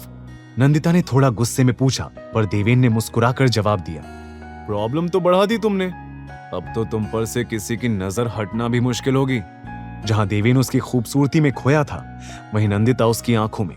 दोनों एक पल के लिए आसपास का सब भूल ही गए थे, पर तभी टोनी ने छेड़ते हुए कहा, ये एक दूसरे को निहारने का कॉन्टेस्ट बाद में कर लेना, अभी मिशन पर फोकस करें। नंदिता ने तुरंत अपनी नजरें फेर ली और अपना ब्लशिंग फेस छुपाते हुए सीधा फार्म हाउस की तरफ कदम बढ़ाने लगी। देवेन भी दबी मुस्कान के साथ तुरंत उसके पीछे आया। ओ राजधानी एक्सप्रेस, रुको, ये मास्क तो पहन लो। नंदिता ने बिना कुछ कहे उसके हाथ से व्हाइट मास्क लेकर पहन लिया। देवेन भी ब्लैक मास्क लगाकर बोला, अब ध्यान से सुनो, अंदर जाकर ऐसे पेश आना कि तुम्हारे लिए पार्टीज में आना बहुत ही कॉमन बात है, ओके? नंदिता ने बात को समझा और देवेन के साथ कॉन्फिडेंटली फार्म हाउस में एंटर हो गई। अंदर आते ही दोनों एकदम शॉक्ड हो गए थे। सामने उस आलीशान बंगलो से लेकर पूल, गार्डन, सब यंग लड़के लड़कियों से भरा हुआ था। जहां कोई हुक्के के मजे ले रहा था, तो वहीं कुछ लोग वोडका शॉट्स का कंपटीशन कर रहे थे, तो कुछ लाउड म्यूजिक पर उछल रहे थे। ये कैसी पार्टी हुई भला? वो देखो, वो खुलेआम किस कर रहे हैं। छी, कोई ताज्जुब की बात नहीं होगी अगर यहाँ सब ड्रग्स भी ले रहे होंगे तो। नंदिता ने मुंह बिगाड़ कर कहा। ये सुनते ही देवेन हंसकर बोला, तो तुम्हें क्या लगा था या अंदर सब पूजा कर रहे होंगे और आखिर में प्रसाद लेकर शांति से लौट जाएंगे? नंदिता जी, आजकल पार्टीज ऐसी होती हैं। तुम पहले कभी पार्टी में गई भी हो? सॉरी, सवाल कुछ और होना चाहिए। पहले कभी किसी ने तुम्हें पार्टी में इनवाइट भी किया है? Just shut up. मैंने बहुत पार्टीज अटेंड की हैं, पर वो सब ऐसी जंगली नहीं होती। एनीवेज, मिशन पर फोकस करते हैं। शरद को ढूंढना है, राइट? शरद नहीं मैडम, उसका कमरा। इस बड़े से बंगले में उसका कमरा कौन सा है, ये ढूंढना है और खुद को सभी की नजरों में आने से बचाना है। देवेन की ये कहते ही नंदिता और देवेन आगे बढ़ने लगे। तभी देवेन ने पास से गुजर रहे वेटर की ट्रे से शैंपेन के 2 ग्लास उठा लिए। उसने जैसे ही नंदिता को पास किया, वो गुस्से में बोली, मैं ड्रिंक नहीं करती और इतने जरूरी मिशन पर तुम्हारा ये सब करना जरूरी है? थोड़ा दिमाग का इस्तेमाल भी कर लिया करो नंदिता जी। पीना नहीं है, बस किसी को शक ना हो इसलिए ये ग्लास पकड़ने को दिया है। नंदिता ने चुपचाप उसके हाथ से ग्लास ले लिया। करीब 5-10 मिनट इधर उधर नजर घुमाने के बाद उसने सीरियस टोन में पूछा, इतने सारे लोगों में शरद का पता कैसे लगाएंगे? सभी लड़कों ने एक जैसा मास्क पहना हुआ है। एक एक करके पूछेंगे तो किसी को शक भी हो सकता है। क्या करें? और तुम किसे ढूंढ रहे हो? किसी ऐसे को जो पार्टी की और इस फार्म हाउस के हर एक कोने की इंफॉर्मेशन रखता हो या रखती हो। मिल गई। देवेन की नजर एकदम से बार काउंटर के पास खड़ी रेड कलर की बैकलेस ड्रेस पहने एक लड़की पर जाकर रुक गई थी। देवेन ने उसे ऊपर से नीचे तक निहारा और शैंपेन का ग्लास एक ही घूंट में खत्म कर वहां से जाते हुए नंदिता से बोला, तुम यहीं रहना, अगर खो गई तो मैं ढूंढने नहीं आऊंगा। व्हाट? ओ हेलो, मैं कोई बच्ची, अरे तुम कहां जा? नंदिता के पूछने से पहले ही देवेन बार काउंटर की तरफ चला गया। वहां काउंटर पर जाते ही उसने ऑर्डर दिया, vodka shot, make it double. Bartender ने जैसे ही 2 शॉट सामने रखे, देवेन ने साथ खड़ी रेड ड्रेस पहने उस लड़की को एक पास कर दिया। मास्क की वजह से देवेन उसका चेहरा देख नहीं पा रहा था, पर उसकी नीली आंखें ही काफी कुछ बयां कर रही थी। उस लड़की ने देवेन को देखते हुए वोडका शॉट लिया और फिर टेढ़ी मुस्कान के साथ अपनी सिडक्टिव आवाज से पूछा, तुम्हें पहले कभी इन पार्टीज में नहीं देखा, नए हो? देवेन ने भी कॉन्फिडेंट टोन में जवाब दिया, बिना चेहरे देखे तुम कैसे कह सकती हो सकता है मैं यहीं रहता हूं, बस आज तक तुम्हें दूर से निहारता रहा हूं और आज हिम्मत करके तुम्हारे पास आया हूं। उसकी बात सुनते ही वो लड़की देवेन के करीब आई, उसके सीने पर हाथ रख उसकी आंखों में देखकर बोली, ट्रस्ट मी डार्लिंग, तुम जैसे लड़के माया के रडार से नहीं चूकते। तो बताओ, इस पार्टी में रास्ता कैसे भूल गए या किसी काम से आए हो? देवेन ने उसका हाथ अपने हाथ में लिया और सीरियस टोन में बोला, शरद शाह के रूम तक पहुंचना है, जानती हो ना उसका रूम कहाँ है? और इस सवाल का जवाब देकर मुझे क्या मिलेगा? फायदा दोनों का होना चाहिए, राइट? तो बताओ क्या कर सकता हूं तुम्हारे लिए? फिलहाल के लिए डांस, फिर सोचकर बताती हूं। कहकर माया देवेन का हाथ पकड़कर उसे वहां से डांस फ्लोर तक ले गई। ये सब देख रही कुछ ही दूर खड़ी नंदिता का चेहरा गुस्से से लाल हो गया था। वो मुंह बिगाड़ कर बोली, लो जनाब, फिसल गई। उस दिन आयशा के साथ और अब यहां। पता नहीं इसे इस लड़की में क्या दिखा। देखो तो कैसे चिपक कर डांस कर रहा है, जैसे अगर दूर हो जाएगा तो सांस नहीं ले पाएगा। देवेन और माया जितना क्लोज डांस कर रहे थे, उतना ही नंदिता के गुस्से का पारा बढ़ता जा रहा था। वो मुड़कर खड़ी हो गई और हाथ में लिया शैंपेन का ग्लास एक बार में खत्म कर दिया। पहली बार ड्रिंक करने की वजह से नंदिता ने खांसना शुरू कर दिया था। लगता है पहली बार शैंपेन पी रही हो। अपने पीछे से आई आवाज सुनते ही नंदिता की आंखें शौक से बड़ी हो गई, क्योंकि वो जानी पहचानी आवाज शरद की थी।